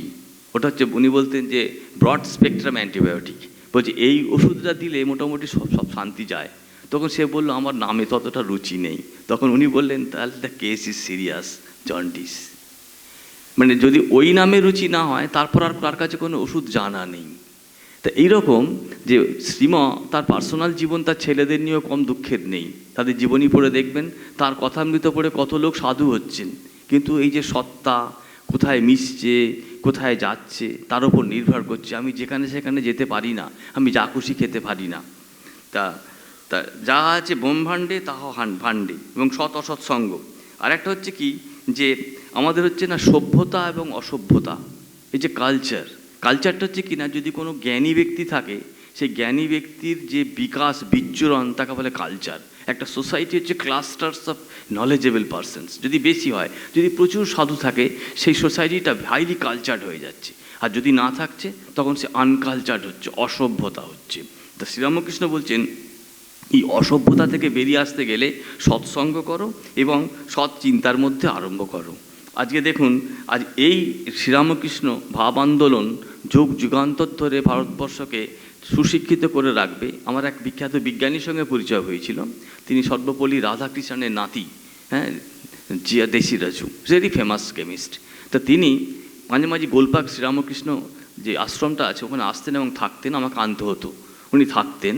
উনি একটা বলেছিলেন একটা অপূর্ব কথা, যে ইন্ডিয়া বেঁচে আছে কেন জানো? ইন্ডিয়া বেঁচে আছে শ্রীরামকৃষ্ণের জন্যে। In each part of India, you will find the power empowered by Ramakrishna, and that is so pure. বলে তুমি বুঝতে পারবে না, এই শক্তি দুভাবে বিচ্ছুরিত হয়েছিল। একটা ভাষ্যকারে, সেটা হচ্ছে বিবেকানন্দ, তিনি হচ্ছেন ভারতের আত্মা। কন্যাকুমারী থেকে কাশ্মীরে গেলে একটি মানুষের ব্যক্তিত্বকে কেউ কোয়েশ্চেন করে না। আর এই যে ভাষ্যরূপ আত্মাটা, এটা শক্তি পেয়েছিলেন শ্রী শ্রী মায়ের কাছ থেকে। শ্রীরামকৃষ্ণ অচল অটল সুমেরুবৎ, তিনি নড়লে চললে শক্তি। সেই সারদা শক্তিতে এবং রামকৃষ্ণের ভাষ্য শক্তি, বিবেকানন্দের প্রচেষ্টায় ভারতবর্ষ বেঁচে আছে। তাই এই কথাটি শুনে আমার এতই ভালো লাগতো যে দেখো, যত দেশে এই শ্রীরামকৃষ্ণ চর্চা হবে, সেই দেশ তত সভ্য হবে, সেই দেশ অনেক উন্নত হয়ে যাবে। এবং উনি একদিন আক্ষেপ করে বলেছিলেন, এক ব্রাহ্ম সমাজে ওনাকে নিমন্ত্রণ করার কথা ছিল আর কি। তা উনি জানেন সেই সমাজে যাব, তা ব্রাহ্ম সমাজের শেষকালে তাকে নিমন্ত্রণ করেনি। মথুরবাবুর আত্মীয় হন তিনি, দেবেন্দ্রনাথ ঠাকুর। তা দেবেনকে জিজ্ঞেস করে জানলেন যে তিনি হয়তো বস্ত্রপত্র গায়ে রাখবেন না, অসভ্য হয়ে যাবে, অচৈতন্য হয়ে পড়বে, অতএব এ লোকের কাছে না আনাটাই ভালো। ঠাকুর শুনে বলেছিলেন, সে কি গো, আমি যে চৈতন্যে আছি, আমি অচৈতন্য হয়ে পড়বো? আমি সদা তো চৈতন্যই কথা ভাবছি। তা প্রশ্ন হচ্ছে কি না, ওনার ইভ্যালুয়েশন, বস্ত্রত্যাগ, এটাকে নিয়ে ওই সভায় তাকে যেতে দেওয়া হয়নি আর কি। তা ভারত বেঁচে আছে, এই প্রসঙ্গ আসা গেল। আর একটা উনি বলতেন, আমি এক সাধুর কাছে যেতাম, তিনি একটা সুন্দর কথা বলতেন। উনি বলতেন, দেখো ঘুরছো ফিরছো, লেকচার দিচ্ছ, বিজ্ঞান করছো, দেশ বিদেশ ঘুরছো, বাবা একটু নেশা করে নিও। নেশাটা কি? হালকা করে করবে, গোলাপি নেশা। গোলাপি নেশাটা কি? রামকৃষ্ণের। ওই রামকৃষ্ণ নামক যে নেশাটা আছে না, তুমি যেখানে যাবে দেখবে তিনিই তোমাকে অ্যাডমিনিস্ট্রেটর বানাবে, তিনিই তোমাকে লেকচারার বানাবে। ওই নেশাটা করে তুমি যেও। তা এটা একটা অপূর্ব কথা। সেই কথাটাও আমি এখানে বলতে লাগলাম, যে যেমন ধরুন এক যাত্রাওয়ালা যাত্রা লিখেছে, বিখ্যাত যাত্রা বিদ্যাসাগর। তা বিদ্যাসাগর যাত্রায় কলকাতা, এদিকে নট্য কোম্পানি নটি বিনোদিনী ব্যাপক ভিড় হচ্ছে, কিন্তু সেই যাত্রাওয়ালা সে ভালো বিজনেস হচ্ছে না। তো হঠাৎ করে তিনি এলেন, তা তিনি ভৈরব গাঙ্গুলির কাছে আসার পর বললেন, আরে আপনি তো মেজর ভুল করেছেন, আপনার যাত্রায় প্রচুর লোক হবে, আপনি বিদ্যাসাগর চরিত্রে ঠাকুরের সঙ্গে বিদ্যাসাগরের মিলনের কাহিনীটা ঢুকিয়ে দিন, দেখবেন বিরাট সেল। ও মা, যেই ঢুকিয়ে দেওয়া হলো সেই যাত্রার লোকের শেষ আর নেই। অতএব আজকের দিনের কারেন্সি রামকৃষ্ণ, অতএব এই কারেন্সি বাদ দিয়ে চলা খুব মুশকিল। এবং উনি বলেছিলেন যে যেভাবে একবার ঈশ্বরকে ডেকেছে তাকে এখানে আসতেই হবে। এবং শ্রীম সেই পঞ্চবটির একটা ডালকে নিয়ে গিয়ে যখন যাচ্ছেন, ঠাকুর জিজ্ঞেস করলেন কী গো, বলছে কালে এখানে একটা কাণ্ড ঘটবে সেই জন্য নিয়ে যাই। বলছে কাণ্ড বেশ বলেছো। তা সেই রকম যে এই যে আমাদের রামকৃষ্ণ এই ব্র্যান্ড, আজকে এমন একটা জায়গা নেই যেখানে শ্রীরামকৃষ্ণকে বাদ দিয়ে কিছু করা যেতে পারে। কারণ তিনি বলেছেন তিনি ভারতের আত্মা, তিনি জগতের আত্মা। সেই জন্যে তিনি প্রার্থনা শেখাচ্ছেন, হে জগন্নাথ, আমাকে যে দেখতে হবে, আমি কি জগৎ ছাড়া? অসামান্য প্রার্থনা তিনি শেখাচ্ছেন জগন্নাথ নিজে। তা সেই জন্য রামকৃষ্ণ চরিত্রে মানে যদি কেউ কেল্লা ফতে করতে চায় কোনো একটা জিনিসে, তাকে ছাড়া কিছু করা শক্ত। শ্রীরামকৃষ্ণ আর এক বিজ্ঞানীদের মতে বলা হয় ব্ল্যাক হোল। বলছে কীরকম জানো, তুমি যাই না করো, রামকৃষ্ণ একটা এমন আকর্ষণী শক্তি সবাইকে টেনে নেবে। তুমি যাও যদি একবার কিছু একবার পড়ো, দেখবে তুমি গেলে পড়তে গিয়ে কেমন তুমি আর উঠতে পারছো না। সেজন্য ওনাকে বলতেন যে শ্রীরামকৃষ্ণ হচ্ছেন বর্তমান যুগে একটা ব্ল্যাক হোল। আর উনি কি বলতেন, অপূর্ব অপূর্ব কথা বলতেন। যেমন অনেক কথা বলা হচ্ছে কিন্তু সে ধারণা করতে পারছে না। উনি উদাহরণ দিলেন, টেলিগ্রাফের তারে ফুটো থাকলে খবর যাবে নাই। ফুটোটা কি? আমাদের ভিতরকে ওই সত্তার বিভিন্ন রকমের নিম্ন চরিত্র। অর্থাৎ যদি তারে ফুটো থাকে সংবাদ যাবে কি করে, যতই বলা হয়। তারপরে বলছেন কেশবের ওখানে আগে বেশি লোক হতো না, কেশবচন্দ্র সেনের এখন নাকি প্রচুর লোক হয় বক্তৃতায়। তাতে একজন বললেন এখন উনি আপনার কথাগুলো মাঝে মাঝে ঢুকিয়ে দেন বলে খুব লোক হচ্ছে। ঠাকুর শুনে বলেন, হ্যাঁ এটা আছে, চেক এখান থেকে পাস হয়ে গেলে যেখানে যাবে সেখানে টাকা পাবে। তারপর আপনি বলছেন কি, রাম তিনি বই লেখা শুরু করেছেন ঠাকুরের জীবনী একটুখানি। ঠাকুর বললেন কি গো রাম, তুমি কি করছো? বলছে হ্যাঁ, রামের এখন নাম হবে। শ্রীরামকৃষ্ণকে ভালোবাসছে অথচ সে খেতে পায়নি বা তার নাম হয়নি। আমি অ্যাটলিস্ট এমন কোনো ব্যক্তিত্ব ইন্ডিয়া খুঁজে পাইনি। মানে সব থেকে সহজ পদ্ধতি শ্রীরামকৃষ্ণকে ভালোবাসা, অ্যাটলিস্ট দুটো খেতে এবং নামটা হবে, আর কিছু হোক না হোক। আর উনি বলতেন যে তাকে ডাকলে তিনি বুঝতে পারছেন তো। তিনি বলছেন, অধর একদিন বলছেন ডেপুটি বঙ্কিম চাটুর্যের বন্ধু, যে আপনার কথা ভেবে কালকে চোখে জল এসেছে।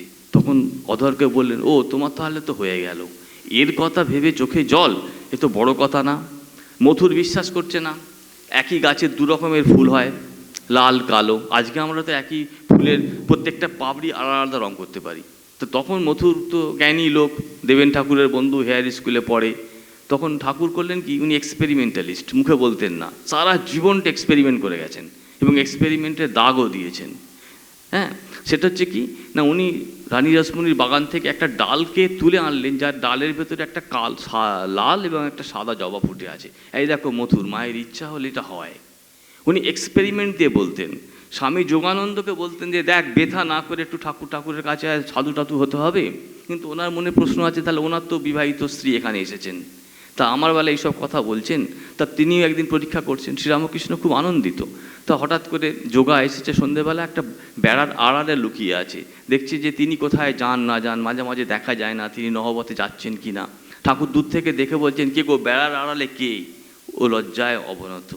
ঠাকুর বলছেন, বেশ করেছিস, সাধুকে দিনে দেখবি রেতে দেখবি। রাগলেন না। স্বামীজি কয়েন মেটাল দিয়ে টেস্ট করছেন তার শিঙি মাছের মতো কাঁটা লাগে কি না। তা এই বিভিন্ন জায়গায় বিভিন্ন টেস্ট, এত বড় experimentalist in the language of science খুব একটা দেখা যায় না। যে বাজিয়ে নিবি তবে নিবি, আমাদের এই বাজিয়ে না নেওয়াতে হয় কি, আমাদের ভেতরে ভালোবাসাটা দীর্ঘস্থায়ী হয়নি। এক্সপেরিমেন্টের না করে যদি কাউকে কেউ অ্যাকসেপ্ট করে, সে বেশি দিন টিকতে পারে না, ইমোশন প্যাশানে হয়। শ্রীরামকৃষ্ণ সেই সময় বলছেন যে এই জিনিসটা করতেন। তারপর উনি বলছেন যে কি না, বিদ্যাসাগর আমাদের বিচারে সব থেকে শিক্ষিত ব্যক্তি। বিদ্যাসাগর একটা কোয়েশ্চেন করেছিলেন, কথামৃতে দেখা যায় অনেক জায়গায় এই কথাটা আছে। উনি বলছেন যে ঈশ্বর কাউকে কি কম শক্তি, কাউকে বেশি শক্তি দিয়েছেন। এইটা শুনে ঠাকুর বারবার বলতেন, দেখো বিদ্যাসাগর লেখাপড়া শিখেছে, ও ঠিক লেখাপড়া শেখেনি, তাহলে একটা লোক 10 জনকে হারায় কি করে। কীরকম জানো, আমি যখন পাঁকটা একটু ঘেঁটে দিলাম তখন চুনোপুটি বিদ্যাসাগরের বেরিয়ে পড়লো। ভেবে দেখুন, যিনি পাঠশাল শেষ করেননি শ্রীরামকৃষ্ণ, তিনি বিদ্যাসাগরকে বলছেন ঠিক লেখাপড়া করেন নাই, এবং তিনি মেনেও নিচ্ছেন। শিবনাথ শাস্ত্রী মস্ত বড় পণ্ডিত, জ্ঞানী, হৃদয়বান, তিনি পরীক্ষার আগে বিধবাকে ফেলোশিপ দিতেন। বলে পরীক্ষা হয়নি, বলছে আমি তো পরীক্ষায় ফার্স্ট হবই, ফেলোশিপ পাবো, ওই বিধবাটা খেতে পাইনি, ওই জন্য আমি আগে দিয়ে দিয়েছি। সেই শিবনাথ শাস্ত্রী গঙ্গার ঘাটের পাশে ঘুরছেন, উনি গুরুকরণ মানেন না, সব ভালো না। শ্রীরামকৃষ্ণ কিন্তু কখনই কারো মতের বিরুদ্ধে যাচ্ছেন না। অপূর্ব ক্যারেক্টারটা দেখুন। তখন শিবুকে বলছেন যে শিবু, ওই যে গঙ্গার ঘাট দিয়ে একটা নৌকো যাচ্ছে, ও উত্তরপাড়ার দিকে যাচ্ছে, কখন যাবে সাপোজ আমার টাইমটা মনে নেই, বললেন 10টায় যদি চলে সে বিকাল হয়ে যাবে। বলছে একটা জাহাজ সামনে যাচ্ছে, বলছে ও তো 1 ঘন্টাখানেকের ভিতরে চলে যাবে। বলছে শিবু, ওই জাহাজটাতে যদি নৌকাটাকে বেঁধে দেওয়া যায়, বলে ও তাড়াতাড়ি চলে যাবে। বলছে যে গুরু করছে না সে যাবে না কেন, যাবে, এ দেরি হবে আর কি। শিবনাথ শাস্ত্রী হাইলি এডুকেটেড লোক, এই র্যাশনালের কাছে এমন ছোট হয়ে গেলেন যে তিনি এত অপূর্ব। ইভেন এমন ঘটনাও ঘটেছে, শ্রীরামকৃষ্ণের তিথিতে মানে জন্মদিনে গিরিশ ঘোষ একটা অশ্রাব্য খ্রিস্তি নিয়ে একটা কবিতা লিখে এনেছিলেন যে আমি এই জায়গাটা ওনাকে হারিয়ে দেব। তা শ্রীরামকৃষ্ণ আসার পরই হাঁটুতে তা দিয়ে বললেন, গিরিশ আমার জন্য তুমি কি এনেছো। তো গিরিশ বলার সঙ্গে সঙ্গে ঠাকুর খুব হৃষ্টচিত্তে শুনে বললেন, একটা দুটো শব্দ প্রয়োগ করে বললেন, গিরিশ এইখানে এইটা দাও তবে ভালো হবে। তখন তিনি নতজানু হয়ে বললেন, আমি এখানটা কিন্তু হেরে গেলাম।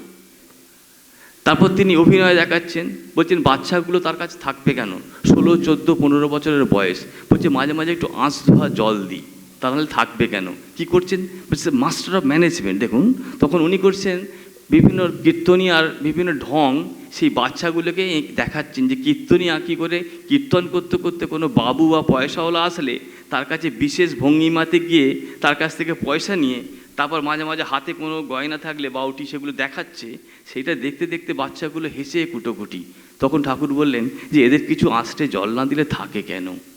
উনি বলতেন যে এই যে দই পাতা হাঁড়িতে উনি দুধ রাখবেন না, প্ল্যানিংটা কি ফ্যান্টাস্টিক, যে দই পাতা হাঁড়িতে দুধ রাখলে দুধ কেটে যাবেই, অতএব উনি নতুন হাঁড়িতে দুধ রাখতে চাইছেন।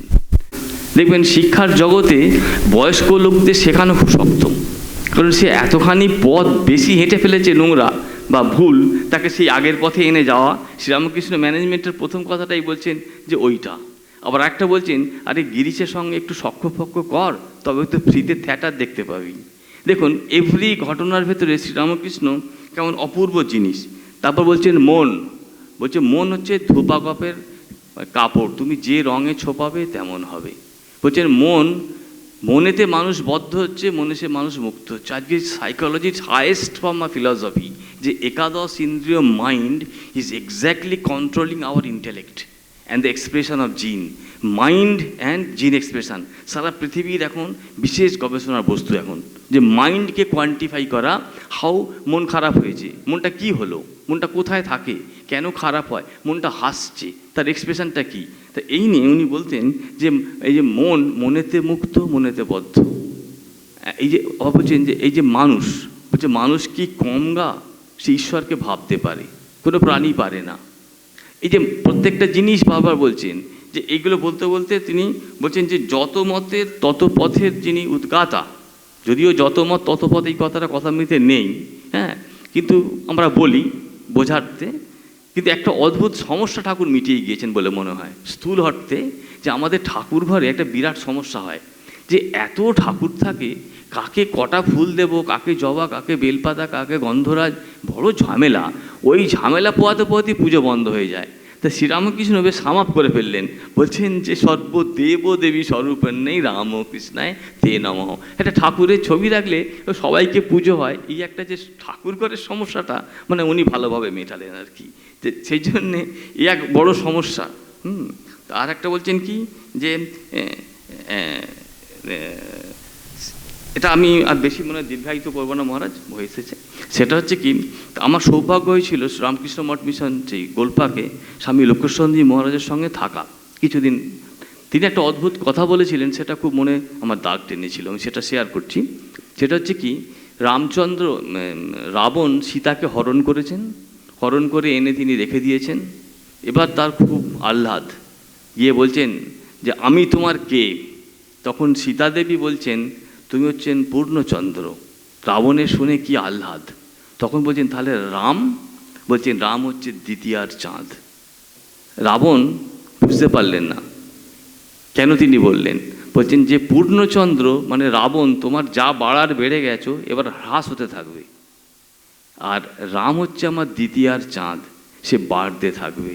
সেই জন্যে আজকের জগতে শ্রীরামকৃষ্ণ হচ্ছেন শুক্লা দ্বিতীয়া এসেছেন, তো তিনি হচ্ছেন দ্বিতীয়ার চাঁদ। তিনি সবসময়তেই বাড়তে থাকবেন, তার কোনো হ্রাস নেই। আজ আমাদের তার পাদপদ্মে আমাদের যাতে মতি হয়, আমরা সর্বান্তকরণে সেই প্রচেষ্টা চালাই। আজ আমরা সারাক্ষণ যেন তার ভাবে ভাব হয়ে গোলাপি নেশা করে আমাদের সর্বকর্মে থাকতে পারি। প্রভুর কাছে আমার এই নিবেদন। ধন্যবাদ। জয় রামকৃষ্ণ। ভগবান শ্রীরামকৃষ্ণদেবের 191তম জন্মতিথি উপলক্ষে আসানসোল রামকৃষ্ণ মিশন আশ্রমের শ্রীরামকৃষ্ণ প্রেক্ষাগৃহে আজ আমরা সমবেত হয়েছি। আশ্রমের সম্পাদক অশেষ শ্রদ্ধাভাজন স্বামী সোমাত্মানন্দজি প্রশংসা মুখে আমার সম্পর্কে অনেক কথা বলেছেন। তিনি আমার অত্যন্ত প্রিয় মানুষ এবং শ্রদ্ধার মানুষ, এবং আমাদের এই সন্ন্যাস জীবনের সূচনা পর্বে তিনি অশেষ সৌভাগ্যবান। তিনি তার জীবন কাটিয়েছেন স্বামী লোকেশ্বরণজির কাছে। আমি অন্য শাখা কেন্দ্র থেকে সেখানে বারে বারে গেছি, ফলে আমাদের পারস্পরিক একটা শ্রদ্ধার এবং ভালোবাসার সম্পর্ক আছে, এবং আমৃত্যু সেটা থাকবে। তিনি আমার সম্পর্কে প্রশংসার মুখে যা বলেছেন, আমি যদি তার উপযুক্ত হতে পারি তাহলে আমি নিজেকে ধন্য মনে করব। আর আমার আগে যিনি বক্তব্য রাখলেন, মাননীয় উপাচার্য ডক্টর উদয় বন্দ্যোপাধ্যায়, বিজ্ঞানের মানুষ, অথচ যুক্তি বিচারকে ছাপিয়ে গেছে তার রসিক মন। তাই রসময় শ্রীরামকৃষ্ণের জীবন রসকে তিনি আবিষ্কার করেছেন। তার অভিব্যক্তি তার কথায় কথায় ফুটে উঠেছে। ভক্তদের সঙ্গে আমিও ব্যক্তিগতভাবে সেটি উপভোগ করেছি। বিশেষ করে রসিকতার আড়ালেও বিজ্ঞানের অনেক দুরূহ তত্ত্ব খুব সহজবোধ্য করে ভক্তদের সামনে উপস্থাপিত করেছেন। প্রখ্যাত বিজ্ঞানীর এখানেই মুন্সিয়ানা, কঠিন জিনিসকে সহজ করে সহজপাচ্য করে মানুষের কাছে পৌঁছে দেওয়া। তাকে আমার শ্রদ্ধা জানাই। আশ্রমের সম্পাদক স্বামী সোমাত্মানন্দজিকে আমার আনত নমস্কার এবং শ্রদ্ধা ভালোবাসা জানাই। বিদ্যালয়ের প্রধান শিক্ষক মহারাজ উপস্থিত আছেন, ভারূপানন্দজি, তাকে আমার প্রীতিপূর্ণ নমস্কার জানাই। উপস্থিত আছেন ভক্তমণ্ডলী এবং মাতৃমণ্ডলী, তাঁদের সকলকে আমার আনত নমস্কার এবং শ্রদ্ধা জ্ঞাপন করছি। শ্রীরামকৃষ্ণের জীবনের যে ব্যাপকতা, সেটি পরিমাপ করা 191 বছর যথেষ্ট নয়। আমরা যীশুখ্রিস্টের জীবন, বুদ্ধের জীবন, শ্রী চৈতন্যের জীবন, হযরত মুহাম্মদের জীবন যখন অনুধ্যান করি, এবং আগামী দিনেও সেই অনুধ্যান চলবে, কিন্তু তার ইতি করা যাবে না। শ্রীরামকৃষ্ণের জীবন এবং বাণীর ক্ষেত্রেও কথাটি সমধিক প্রযোজ্য। তবে শ্রীরামকৃষ্ণের একটা অদ্ভুত বৈশিষ্ট্য ছিল, যে কারণে তিনি সকলের খুব সহজেই প্রিয় হয়ে উঠতে পারতেন। সকলে তাকে ভালোবাসত। তিনি যেন পঞ্চম বর্ষীয় বালক। তিনি বলতেন, আমি মায়ের ছেলে, জগন্মাতার সন্তান। এই পরিচয়ে তিনি সবথেকে বেশি স্বাচ্ছন্দ্য বোধ করতেন। বলতেন, তিনি যন্ত্র আর জগন্মাতা তার যন্ত্রী। তাকে জগন্মাতা যা বলান তিনি তাই বলেন, জগন্মাতা যা করান তিনি তাই করেন। অথচ আমরা যখন স্বামী বিবেকানন্দের রচিত সেই প্রণাম মন্ত্র স্মরণ করি, সেখানে স্বামী বিবেকানন্দ বলছেন, ওং স্থাপকায় চ ধর্মস্য। শ্রীরামকৃষ্ণের মধ্যে তো আমি বলে কিছু ছিল না, তাহলে স্থাপন করলেন কি করে? এই প্রশ্ন তো মাথায় আসতেই পারে। কিংবা শ্রীমা সারদা যখন বলছেন ঠাকুর মতলব করে কোনো কিছু করেননি, তখন সেই একই প্রশ্ন দানা বাঁধে। শ্রীরামকৃষ্ণ কিন্তু নিজে একটি কথা বলতেন, সম্প্রদায় উঠবে আবার যাবে, কিন্তু সনাতন ধর্ম চিরকাল থাকবে। তিনি সেই সনাতন ধর্মে প্রতিষ্ঠিত হয়ে তার কথাবার্তা বলেছেন, বা জগন্মাতা তাকে সেই কথা বলিয়েছেন। তিনি কি করেছিলেন আদতে, যে কারণে শ্রীরামকৃষ্ণ এত আকর্ষণীয় হয়ে উঠছেন, আগামী দিনে আরও বেশি করে হবেন? তার কারণ হচ্ছে, তিনি আলোকবর্তিকার মতো ভারতের বেদ, বেদান্ত, পুরাণ, স্মৃতিশাস্ত্রের ওপরে উজ্জ্বল আলো ফেলেছেন। তার প্রতিভার আলো, তার সাধনার আলো, যে আলোয় সেই বেদ, বেদান্ত, পুরাণ, স্মৃতিকথার যে মর্মার্থ, সেটি আবার পুনঃপ্রকাশিত হয়েছে, ফুটে উঠেছে। আমরা সেই সমস্ত শাস্ত্র কথা বুঝতে পারিনি, অথবা তাকে ভুল বুঝেছি।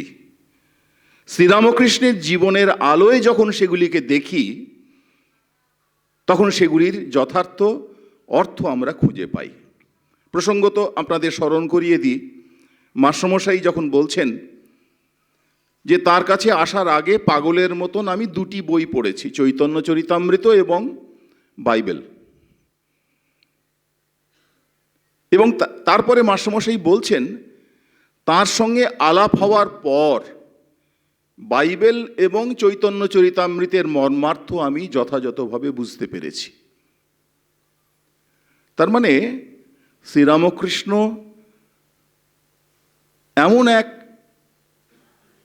সম্পদ, এমন এক উজ্জ্বল আলোকবর্তিকা, যা যে কোনো বস্তুর ওপরে আপতিত হলে, যে কোনো ভাবের ওপরে আপতিত হলে সেখানের মর্মার্থ উদ্ভাসিত হয়ে ওঠে, তার নিহিত অর্থ আমরা বুঝতে পারি। সেই কারণেই বোধহয় স্বামী বিবেকানন্দ বলেছেন, শ্রীরামকৃষ্ণকে অবলম্বন করে নতুন কোনো শাস্ত্রের প্রয়োজন নেই, তার জীবনী বেদ বেদান্তের সর্বশ্রেষ্ঠ ভাষ্য। শ্রীরামকৃষ্ণ জীবনের কয়েকটি বৈশিষ্ট্যের কথা আমরা স্মরণ করব। একথা আমরা জানি, হিন্দু ধর্মের বিভিন্ন শাখা প্রশাখায় তিনি স্বাচ্ছন্দ্যে বিচরণ করেছেন এবং সিদ্ধি লাভ করেছেন, তার মর্মার্থ অনুভব করেছেন। কিন্তু সেখানেই তিনি থেমে থাকেননি, অন্য পথও তিনি সাধন করেছেন এবং সেখানেও উপলব্ধির চরম শিখরে উন্নীত হয়েছেন। তার অনুভূতির গভীরতা এবং ব্যাপ্তির আঙ্গিকে সেগুলির মধ্যে শক্তি সঞ্চার করে সেগুলিকে সমন্বয়মুখী করেছেন। যদিও আপাত এই ঝঞ্ঝা বিক্ষুব্ধ সময় আমরা সেটা বুঝতে পারছি না, কিন্তু এটি আগামী পৃথিবী প্রত্যক্ষ করবে শ্রীরামকৃষ্ণের আবির্ভাবকে বুঝবার জন্য আমাদের আরও কিছু কাল অপেক্ষা করতে হবে। স্বামী বিবেকানন্দের একটি উক্তিকে যদি আমরা স্মরণ করি তাহলে এর মর্মার্থ আমরা খানিকটা বুঝতে পারবো। তিনি বলছেন একটা জায়গায়, the religion taught by Shri Ramakrishna, let the Hindus call it Hinduism and the others call in their own way. হিন্দুরা তাকে হিন্দু ধর্ম বলতে পারে, অন্যরা তাদের নিজস্ব নামে তাকে অভিহিত করতে পারে। এটি শ্রীরামকৃষ্ণের চরিত্রের একটি আশ্চর্য বৈশিষ্ট্য। আমরা যারা শ্রীরামকৃষ্ণের ভাবানুরাগী, তাদের কাছে ধর্মমত নিয়ে বিরোধ অসঙ্গত, সঙ্গত নয়। যে ধর্ম হোক, যে মতই হোক, সকলেই সেই এক ঈশ্বরকে ডাকছে। তাই কোনো ধর্ম বা কোনো মতকে অশ্রদ্ধা বা ঘৃণা করতে নেই। শ্রীরামকৃষ্ণের একটি উক্তিকে আমরা স্মরণ করি, কথামৃতে তিনি বলছেন, মাস্টারমশাই এটি নথিভুক্ত করেছেন। শ্রীরামকৃষ্ণ বলছেন, যত লোক দেখি ধর্ম ধর্ম করে, এ ওর সঙ্গে ঝগড়া করছে, ও ওর সঙ্গে ঝগড়া করছে। এ বুদ্ধি নাই, যাকে কৃষ্ণ বলছো তাকেই শিব, তাকেই আদ্যাশক্তি বলা হয়, তাকেই যিশু, তাকেই আল্লাহ বলা হয়। শ্রীরামকৃষ্ণ বলছেন, তারপরে বলছেন, এক রাম তাঁর হাজার নাম। কথামৃতে এটি মুদ্রিত আছে। তিনি বলছেন, ভগবানের ইচ্ছায়, শ্রীরামকৃষ্ণ বলছেন, ভগবানের ইচ্ছায় নানা ধর্ম নানা মত হয়েছে, তবে তিনি যার পেটে যা সয় সেটি তাকে দিয়েছেন। সেক্ষেত্রে যারা রামকৃষ্ণ অনুরাগী বলে যদি আমরা আমাদের পরিচিতি পেতে চাই, তাহলে ধর্মমত নিয়ে বিরোধের মধ্যে সামিল হওয়াটা যথার্থ হবে কি না আমরা আরেকবার ভেবে দেখব। আমাদের মনে রাখতে হবে, ভারতীয় সংস্কৃতি বহুত্ববাদের সমর্থক বরাবর। যদি কেউ জোর করে নিজের মতকে অন্যের ওপর চাপিয়ে দেয় এবং তাকে সেই মত অনুসরণ করতে বাধ্য করে, তাহলে সেই আচরণ শিকাগো বিশ্বমঞ্চে স্বামী বিবেকানন্দের বাণীকে অস্বীকার করে।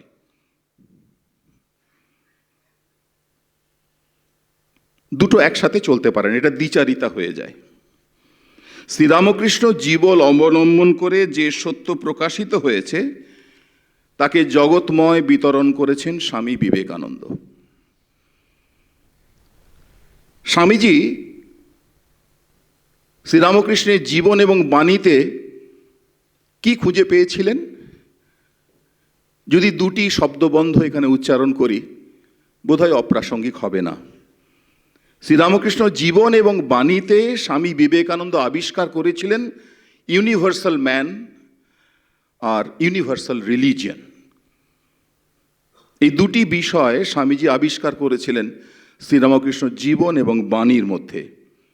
কারণ শ্রীরামকৃষ্ণ নানা ধর্ম সাধন করে অনুভব করেছিলেন সব ধর্মই সত্য, সেগুলিকে পূর্ণরূপে গ্রহণ করেছেন।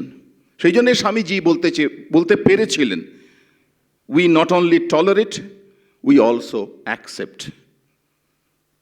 এ কথা বলার শক্তি স্বামীজি পেয়েছিলেন শ্রীরামকৃষ্ণ জীবনের দিকে তাকিয়ে। তিনি আরও বলছেন, স্বামীজি এগিয়ে গিয়ে এই কথাগুলো বলছেন, আমরা সকলেই সেই বাণীর সাথে পরিচিত, তবু স্মরণ করতে ভালো লাগছে। স্বামীজি বলছেন, আমি বৌদ্ধ মন্দিরে গিয়ে বৌদ্ধদের সঙ্গে প্রার্থনা করব, আমি মুসলমানদের মসজিদে গিয়ে তাদের সঙ্গে নামাজ পড়ব। এখন রমজান মাস শুরু হয়ে গেছে। আমি বৌদ্ধ মন্দিরে গিয়ে বৌদ্ধদের সঙ্গে প্রার্থনা করব, আমি মুসলমানের মসজিদে গিয়ে তার সঙ্গে নামাজ পড়ব, আমি খ্রিস্টানদের সঙ্গে গিয়ে চার্চে গিয়ে তাদের সঙ্গে প্রার্থনায় যোগ দেব। শ্রীরামকৃষ্ণ আপাত পার্থক্যের মধ্যে একত্বের সন্ধান পেয়েছিলেন।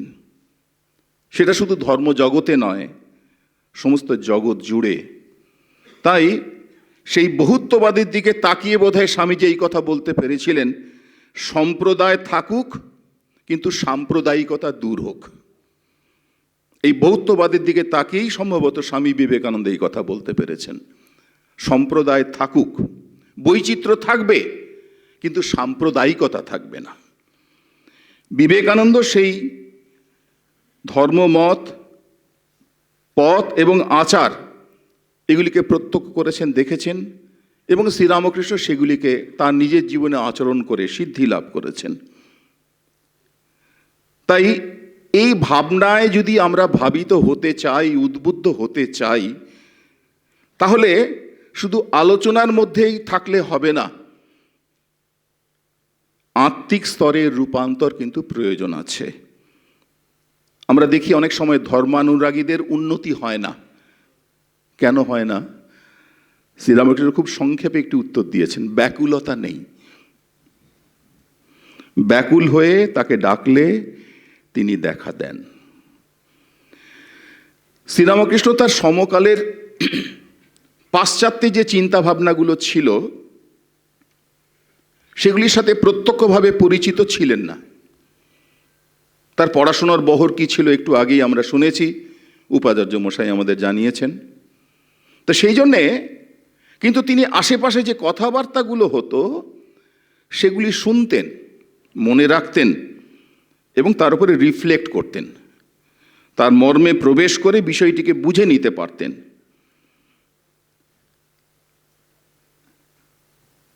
কিছুকাল আগের এক ভদ্রলোক, একজন বিজ্ঞানী, মনোবিজ্ঞানী ছিলেন, তিনি বলছেন মানুষের অবচেতন মনের মধ্যে রয়েছে কামনার প্রবৃত্তি। সেই প্রবৃত্তি তাড়িত হয়ে মানুষের জীবন পরিচালিত হয়, সেই মনোবিজ্ঞানী বলছেন। আরেকজন সমাজবিজ্ঞানী বলছেন মানব সমাজের সব কিছুকেই পরিচালিত করছে অর্থ বা টাকা কড়ি।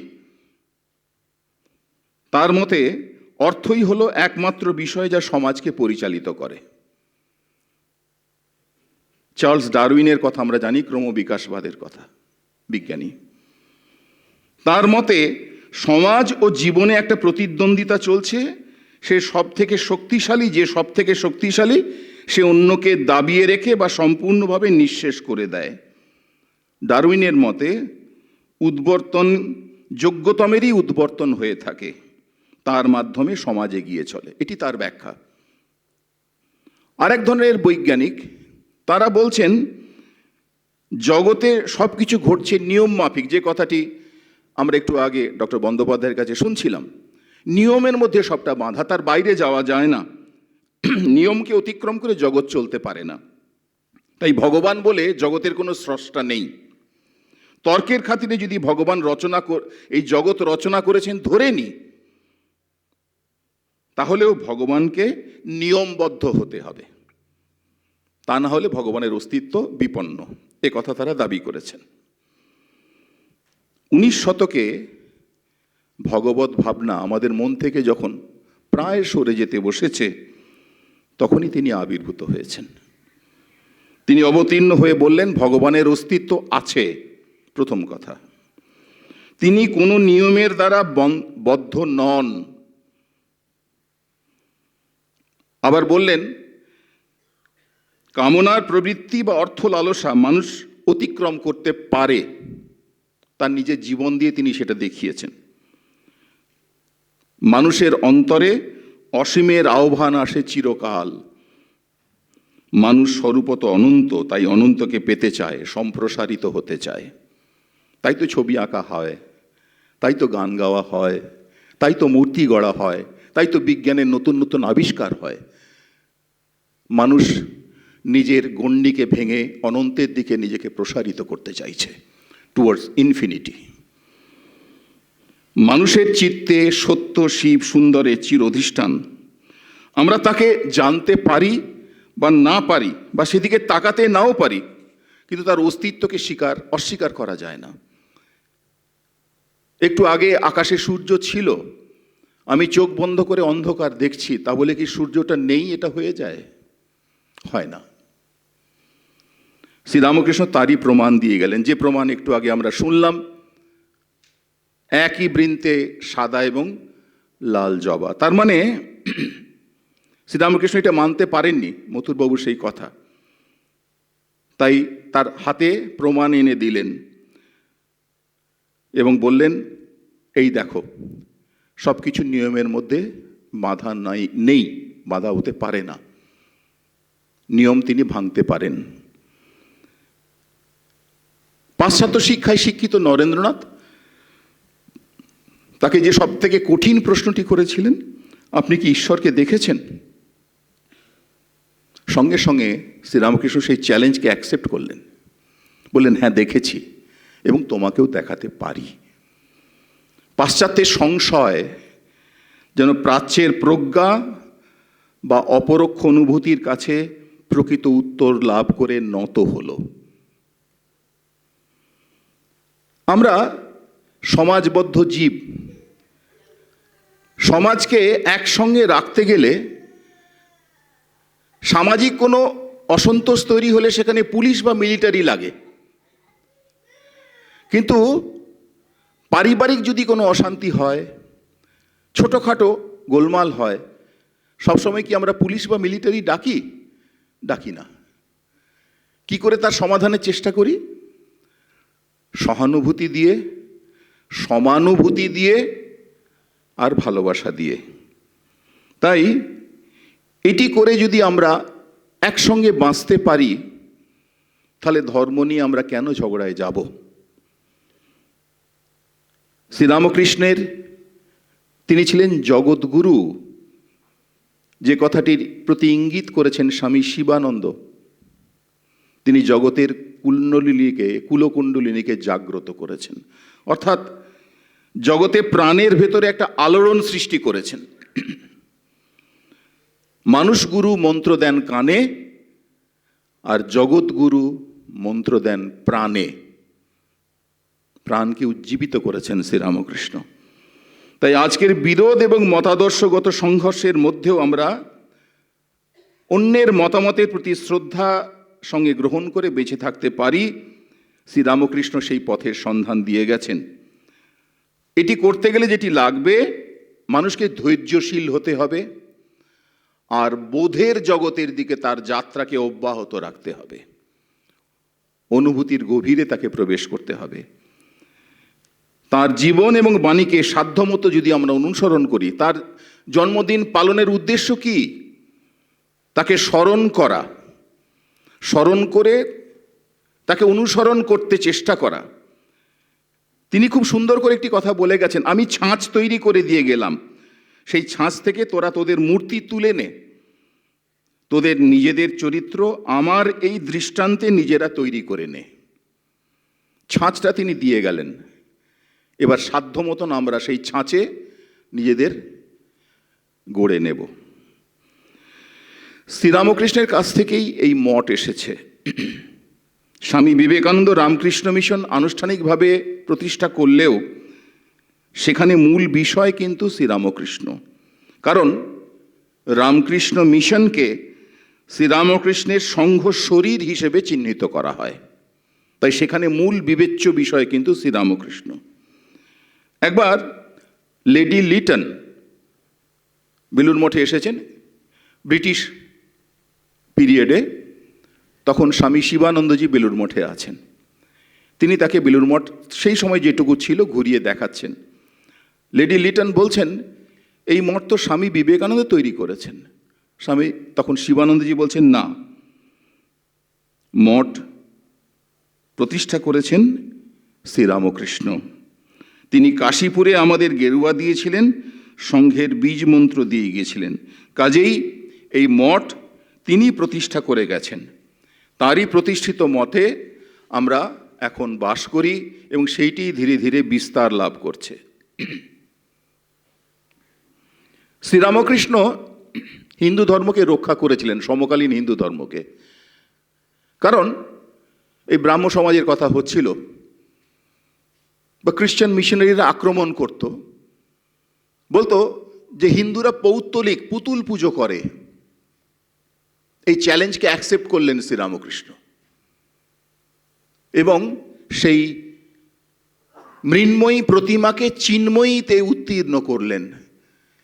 মা কালীর নাকের নিচে তুলো ধরেছেন। শ্বাস প্রশ্বাস পড়লে তুলো যেমন নড়ে, শ্রীরামকৃষ্ণ দেখছেন মা কালীর শ্বাস প্রশ্বাস পড়ছে, তুলো নড়ছে বাতাসে। কিংবা তিনি প্রত্যক্ষ করছেন নূপুর পরে ঝমঝম করে মা কালী দোতলায় উঠেছেন মন্দিরের, বারান্দায় ঝুঁকে কলকাতা দেখছেন।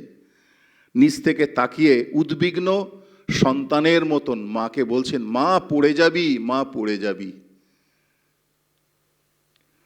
চিন্ময় আর মৃন্ময় এ দুটির যে ভেদরেখা আশ্চর্যভাবে মুছে যাচ্ছে। শ্রীরামকৃষ্ণের জীবনের দিকে তাকালে আমরা তাই বুঝতে পারি যে মাটির পুতুলকে আমরা পুজো করি না, আমরা প্রতিমায় জগতের নাথ অথবা জগদীশ্বরীর পূজা করি। প্রতিমা আদতে প্রতীক, তার মাধ্যমে ঈশ্বরের উপলব্ধি সম্ভব হয় এক ধরনের সাধকের কাছে। এই কারণেই মুসলমানরা পশ্চিমমুখ হয়ে প্রার্থনা করেন, খ্রিস্টানরা চার্চে গিয়ে মেরি খ্রিস্টের মূর্তি অথবা ক্রসের সামনে নতজানু হন। প্রত্যেকটি ধর্মের আলাদা আলাদা বৈশিষ্ট্য আছে, তাকে উড়িয়ে দিলে চলবে না, তাকে অস্বীকার করলে চলবে না। শ্রীরামকৃষ্ণ প্রতিমা পুজোর মধ্যেই কিন্তু নিজেকে সীমাবদ্ধ রাখেননি, সেটাকে অতিক্রম করেছেন। প্রতিমায় পুজো হয় আর মানুষে কেন পুজো হবে না, এক প্রশ্ন তিনিই রেখেছেন। তাই দেওঘর বৈদ্যনাথ ধামে, কাশী যাবার পথে বৈদ্যনাথ ধামে তিনি নেমে পড়লেন। সেখানে দরিদ্র মানুষদের দেখলেন, মথুরবাবুকে বলছেন এদের সেবা করো, এদের মাথায় তেল দাও, কাপড় দাও, পেট ভরে খাওয়াও, তবে আমি কাশী যাব, না হলে আমি কাশী যাব না। তার মানে তিনি এইটি বলতে চাইছেন যেটি আমাদের শাস্ত্র সম্মত। আমাদের শাস্ত্রে কি বলছে? ভগবান সর্বভূতে রয়েছেন, তাকে ভুলে গিয়ে যারা কেবল প্রতিমাতে পুজো করতে চায় তারা কি করে? শাস্ত্র বলছে যে যজ্ঞের অগ্নি নির্বাপিত হয়ে গেছে, ভস্মে পরিণত হয়ে গেছে, তাতে তারা নিষ্ফল ঘৃতাহুতি দেয়। শ্রীরামকৃষ্ণ প্রত্যক্ষ করেছিলেন মানুষের মধ্যে শিব অথবা নারায়ণ রয়েছেন, তার সেবা করলেই ভগবানের সেবা করা হয়। বলছেন তার সবচেয়ে প্রিয় ছিলেন নরেন্দ্রনাথ, প্রিয় ছিল ভবনাথ, রাখাল। একদিন বলছেন তোদের মধ্যে যদি আমি কখনো শিব বা নারায়ণকে না দেখতে পাই, তোদের মুখ দেখব না। মানুষের মধ্যে এই যে তার আবিষ্কার, নিহিত যে শক্তি সেটিকে খুঁজে বার করা এবং সেই সম্পর্কে সম্যক ধারণা তাকে পৌঁছে দেওয়া, এটা ইঙ্গিতে কিন্তু বললেন, নরেনকে বললেন, ভবনাথকে বললেন, রাখালকে বললেন যে সেই মুহূর্তে তোমরা বুঝতে পারো আর না পারো তুমি শিব, তোমাদের মধ্যে যদি শিবকে আমি দেখতে না পাই তাহলে তোদের মুখ দেখব না। তুই অ্যাটর্নির বেটা বলে তোকে আমি আলাদা খাতির করব না, বা জমিদারের বেটা বলে রাখালকে খাতির করব না। তাই সেই জন্যে এই যে দৃষ্টিভঙ্গি, সেইটি অত্যন্ত গুরুত্বপূর্ণ এবং এটি শ্রীরামকৃষ্ণ চরিত্রের একটি অদ্ভুত বৈশিষ্ট্য। আরেকটি বৈশিষ্ট্যের কথা স্মরণ করা যাক। একদিন হরি মহারাজ স্বামী তুরীয়ানন্দ শ্রীরামকৃষ্ণকে বলছেন, ওই যেহেতু সন্ন্যাসীর জীবন তিনি পরবর্তী জীবনে যাপন করবেন, বৈরাগ্যের হয়তো প্রাবল্যে, অতি উৎসাহে শ্রীরামকৃষ্ণকে বলছেন আমি মেয়েদের ঘৃণা করি। শ্রীরামকৃষ্ণ আপত্তি করছেন, মেয়েদের ঘৃণা করবে কেন? তারা জগদম্বার এক একটি রূপ, মা ভগবতী এই ভিন্ন রূপে ধারণ করে এসছেন, তাদের সেভাবে দেখবে। সাবধান করে দিচ্ছেন তার শিষ্যকে, ঘৃণা করবে না, তারা ভগবতীর এক একটি রূপ শিক্ষা দিচ্ছেন, তার শিষ্যকে প্রস্তুত করছেন। তিনি তার সহধর্মীকে মাতৃরূপে পুজো করেছেন দক্ষিণেশ্বরে। শুধু তাই নয়, এটি অদ্ভুত কথা বলেছিলেন পদসেবারত শ্রীমা সারদা দেবীকে। মা একদিন তার পদসেবা করতে করতে জিজ্ঞেস করছেন, আমাকে তোমার কেমন বোধ হয়? শ্রীরামকৃষ্ণ বলছেন, যে মা মন্দিরে, যিনি নহবতে, অর্থাৎ সেই সময় চন্দ্রমণি দেবী নহবতে থাকতেন, তার গর্ভধারিণী। যে মা মন্দিরে মানে ভবতারিণী। যে মা এখন নহবতে এবং যিনি আমার সেবা করছেন তার সহধর্মিণী, তারা তিনজনে এক, একে তিন। তার ইষ্টদেবী, তার মা আর তার সহধর্মিণী এক দেখছেন। বিশ্বের ইতিহাসে এই দৃষ্টি শুধু অভিনব নয়, অনন্য। আমাদের ব্যক্তি জীবনের যে নানা সমস্যা, তার থেকে উন্নতির কয়েকটা নিদান দিয়েছেন শ্রীরামকৃষ্ণ। যেমন তার মতে নিজের ব্যক্তিগত ত্রুটি বিচ্যুতি নিয়ে ক্রমাগত অনুতাপ করা, আমি পাপী ভাবা খুব খারাপ অভ্যাস। এ কথাটা শ্রীরামকৃষ্ণ বলতেন। নিজের দুর্বলতা বেশি বেশি করে চিন্তা করলে মানুষ দুর্বল হয়ে পড়ে। সেই দুর্বলতা পরিহার করা একান্ত আবশ্যক। শ্রীরামকৃষ্ণ আবার বলছেন, বিপদে পড়লে ফোঁস করবে, কিন্তু কারুর অনিষ্ট করো না। নিজেকে বাঁচিয়ে চলার জন্য ফোঁস করা চলে, কিন্তু অনিষ্ট করা চলে না। আরেকটি কথা ভারী সুন্দর বলেছেন। বলছেন, শুধু কথায় কথায় কাজ হবে না। যদি কেউ পরমাত্মাকে পঠন পাঠন বা বক্তৃতার দ্বারা পেতে চায়, তাহলে সুবিধে হবে না, কাজের কাজ হবে না। এই আমার ক্ষেত্রে যা হয়েছে আর কি, পঠন পাঠন আর বক্তৃতায় চলছি, কি হবে ঠাকুরই জানেন। তো যাই হোক, তাতে কাজ হবে না, কাজের কাজ হবে না। তাই অনেকবার তিনি ভৎসনা করে বলছেন, কলকাতার লোকেদের ওই এক, লেকচার আর লেকচার, নিজে শোয়ার জায়গা নাই, শঙ্করাকে ডাক। অনেকটা আমার অবস্থার মতন। শ্রীরামকৃষ্ণের নির্বিকল্প সমাধি বহুবার হয়েছে, একাধবার নয়, এবং অন্যকেও নির্বিকল্প সমাধিতে পৌঁছে দিয়েছেন শ্রীরামকৃষ্ণ। এ সাধারণ মানুষের কাজ নয়, নিছক সাধকের কাজ নয়। কিন্তু সাধারণ মানুষের ক্ষেত্রে নির্বিকল্প সমাধি পেলেও বেশি দিন শরীর থাকে না। 21 দিন পর শুকনো পাতার মতন শরীরটা ঝরে যায়, অর্থাৎ দেহপাত হয়। কিন্তু শ্রীরামকৃষ্ণ নির্বিকল্প সমাধি থেকে নেমে এসেছেন। নেমে এসে লোককল্যাণে নিজেকে নিয়োজিত করেছেন জগন্মাতার নির্দেশে, ভবতারিণীর নির্দেশে। ভবতারিণী তাকে বলেছিলেন, তুই ভাব মুখে থাক। লীলা প্রসঙ্গ গ্রন্থ পড়লে আমরা সেটা খানিকটা বুঝতে পারব। শ্রীরামকৃষ্ণ একবার একটি কথা বলেছিলেন, এখানকার অনুভূতি বেদ বেদান্তকে ছাড়িয়ে গেছে। তিনি যখন কাশী গিয়েছিলেন ওই মথুরবাবুর সঙ্গে, মণিকর্ণিকার ঘাটে তার একটা দর্শন হয়েছিল, যে কথাটি লীলা প্রসঙ্গ গ্রন্থে বিস্তৃত আলোচনা করা হয়েছে। তিনি সেখানে দেখছেন, শিব এসে মৃত ব্যক্তির কানে তারক ব্রহ্ম নাম শোনাচ্ছেন, আর জগদম্বা স্বয়ং তার সমস্ত গ্রন্থি খুলে তাকে মুক্ত করে দিচ্ছেন। এটি শ্রীরামকৃষ্ণের দর্শন হয়েছিল, প্রত্যক্ষ দেখেছেন। নৌকো থেকে মণিকর্ণিকার ঘাটে মৃতদেহ রাখা আছে, শবদাহের জন্য আনা হয়েছে, তিনি এটি প্রত্যক্ষ করছেন, মা তাকে দেখিয়ে দিচ্ছেন। পরে তিনি কলকাতায় ফিরে একজন বিশিষ্ট পণ্ডিতকে তার এই দর্শনের কথা বলেছিলেন শ্রীরামকৃষ্ণ। সেই পণ্ডিত উত্তরে বলেছিলেন, হ্যাঁ, আমরা শাস্ত্রে এই কথা শুনেছি বটে, তবে এর আগে কেউ এভাবে চোখে দেখেছে বলে শুনিনি। শাস্ত্রে লেখা আছে, কিন্তু চোখে দেখেছে কেউ, এ কথা আমরা শুনিনি, এবং এরকম পুঙ্খানুপুঙ্খ বর্ণনাও কোথাও পাইনি আপনি যেভাবে বলছেন। তাই আমার মনে হয় সেই পণ্ডিত স্বীকার করেছিলেন, আপনার অনুভূতি বেদ বেদান্তকে ছাড়িয়ে গেছে।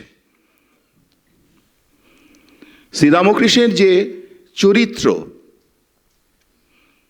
তার সর্বোচ্চ যে অবস্থা বা বৈশিষ্ট্য, সেইটি উল্লেখ করে শ্রীমা সারদা বলছেন, শ্রীরামকৃষ্ণের জীবনে আসল হচ্ছে ত্যাগ। ত্যাগই হচ্ছে তার জীবনের আসল চরিত্র। ঈশ্বরের জন্যে শ্রীরামকৃষ্ণ সর্বস্ব ত্যাগ করেছিলেন, কাম কাঞ্চন ত্যাগ করেছিলেন। এখন প্রশ্ন উঠতে পারে, ত্যাগ মানে কি নেতিবাচক কিছু? এটাকে ফেলে দিলাম, ত্যাগ করলাম, সেই রকম কিছু? আসলে তা নয়। আমরা যখন কোনো বড় জিনিসকে পাই, ছোট জিনিস আপনা আপনি পেছনে পড়ে যায়। আমরা যদি পূব দিকে এগোবার চেষ্টা করি, পশ্চিম আপনা আপনি পেছনে পড়বে। কষ্ট করে পশ্চিমকে পেছনে ফেলতে হয় না। তাই বৃহত্তর জীবনের আহ্বানে, বৃহত্তর অনুভূতির আহ্বানে শ্রীরামকৃষ্ণ যখন অনন্তের পথে যাত্রা করেছেন, তখন পেছনে পড়ে থেকেছে এই মান্ডেন লাইফ, এই জগৎ সংসার। তাই ঈশ্বরের জন্য ব্যাকুল হলে সংসার আপনা আপনি মন থেকে সরে যায়। এই গৃহস্থ ভক্তরা দক্ষিণেশ্বরে শ্রীরামকৃষ্ণের কাছে যারা আসতেন, কথামৃতকে যদি আপনারা একটু খুঁটিয়ে পড়েন বুঝতে পারবেন, শ্রীরামকৃষ্ণ এমন কথা বলছেন তাদের, যাতে সংসার বন্ধন তাদের শিথিল হয়ে যায়। সংসারী বলতে আমরা অনেক সময় মনে করি যার বেথা হয়েছে, তা কিন্তু নয়। আমাদের শাস্ত্রে সে কথা বলা নেই, ওটা আমরা ব্যাখ্যা করি। বেথা হলেই তার সংসারী, তাকে কথা বলা যায় না। যে জন্ম মৃত্যুর চক্রের বাইরে যাওয়ার চেষ্টা করে না, সেই সংসারী, শাস্ত্রে কথা রয়েছে। তাই সেই জন্যে শ্রীরামকৃষ্ণ যে ত্যাগের কথা আমরা এখানে আলোচনা করছি মায়ের দৃষ্টি থেকে, সেখানে ঈশ্বরের জন্য ব্যাকুলতা, এইটি শ্রীরামকৃষ্ণ চেয়েছিলেন। সংসার বন্ধন শিথিল করে দিতেন। এটি একটি ইতিবাচক প্রাপ্তি, নেতি আপনা থেকেই দূরে সরে যায়। রোমারোলা শ্রীরামকৃষ্ণের জীবনীকার, তিনি তথ্য সংগ্রহ করেছিলেন। তিনি ভারতবর্ষে কখনো আসেননি। আমরা যতটুকু জেনেছি, স্বামী শিবানন্দ এবং মাস্টারমশাইয়ের কাছ থেকে তিনি তথ্য সংগ্রহ করেছিলেন, আর তাকে এ ব্যাপারে উৎসাহিত করেছিলেন ম্যাকলাউড, এবং তিনি অনুপ্রাণিত হয়েছিলেন ধনগোপাল মুখোপাধ্যায়ের দ্য ফেস অফ সাইলেন্স পড়ে।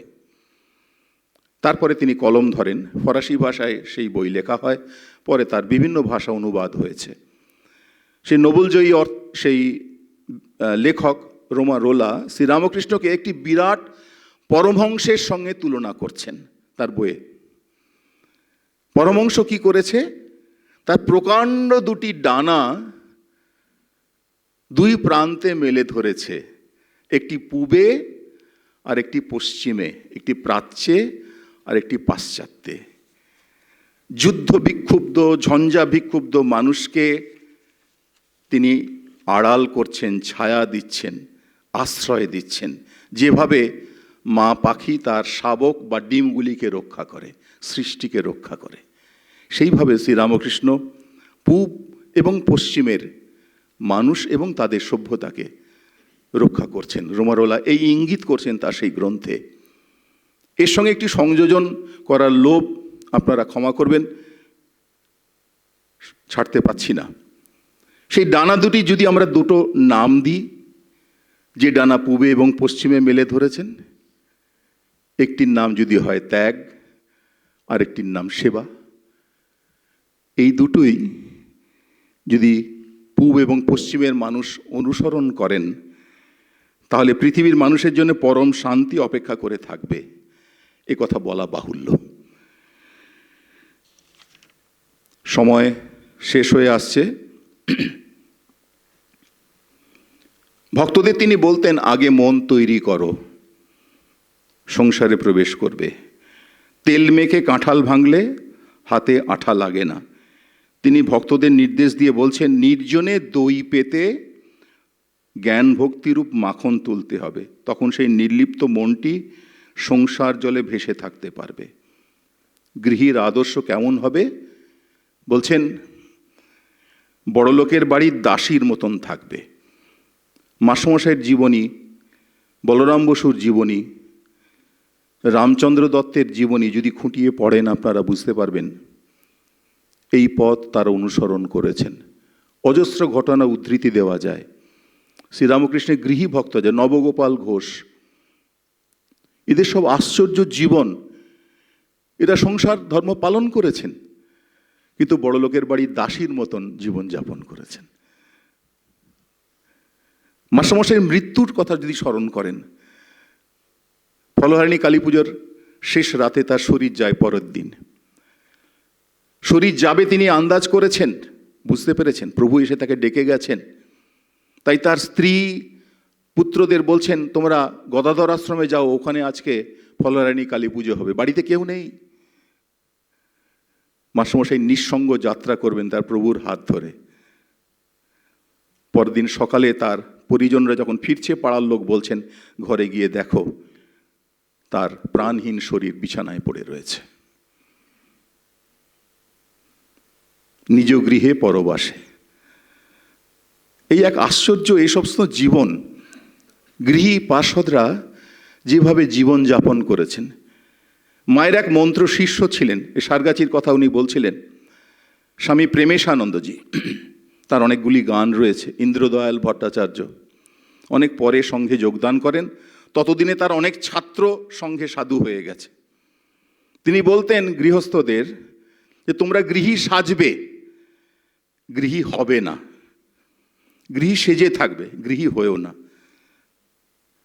নৌকাটা জলে ভাসতে পারে যদি জল নৌকার মধ্যে না থাকে।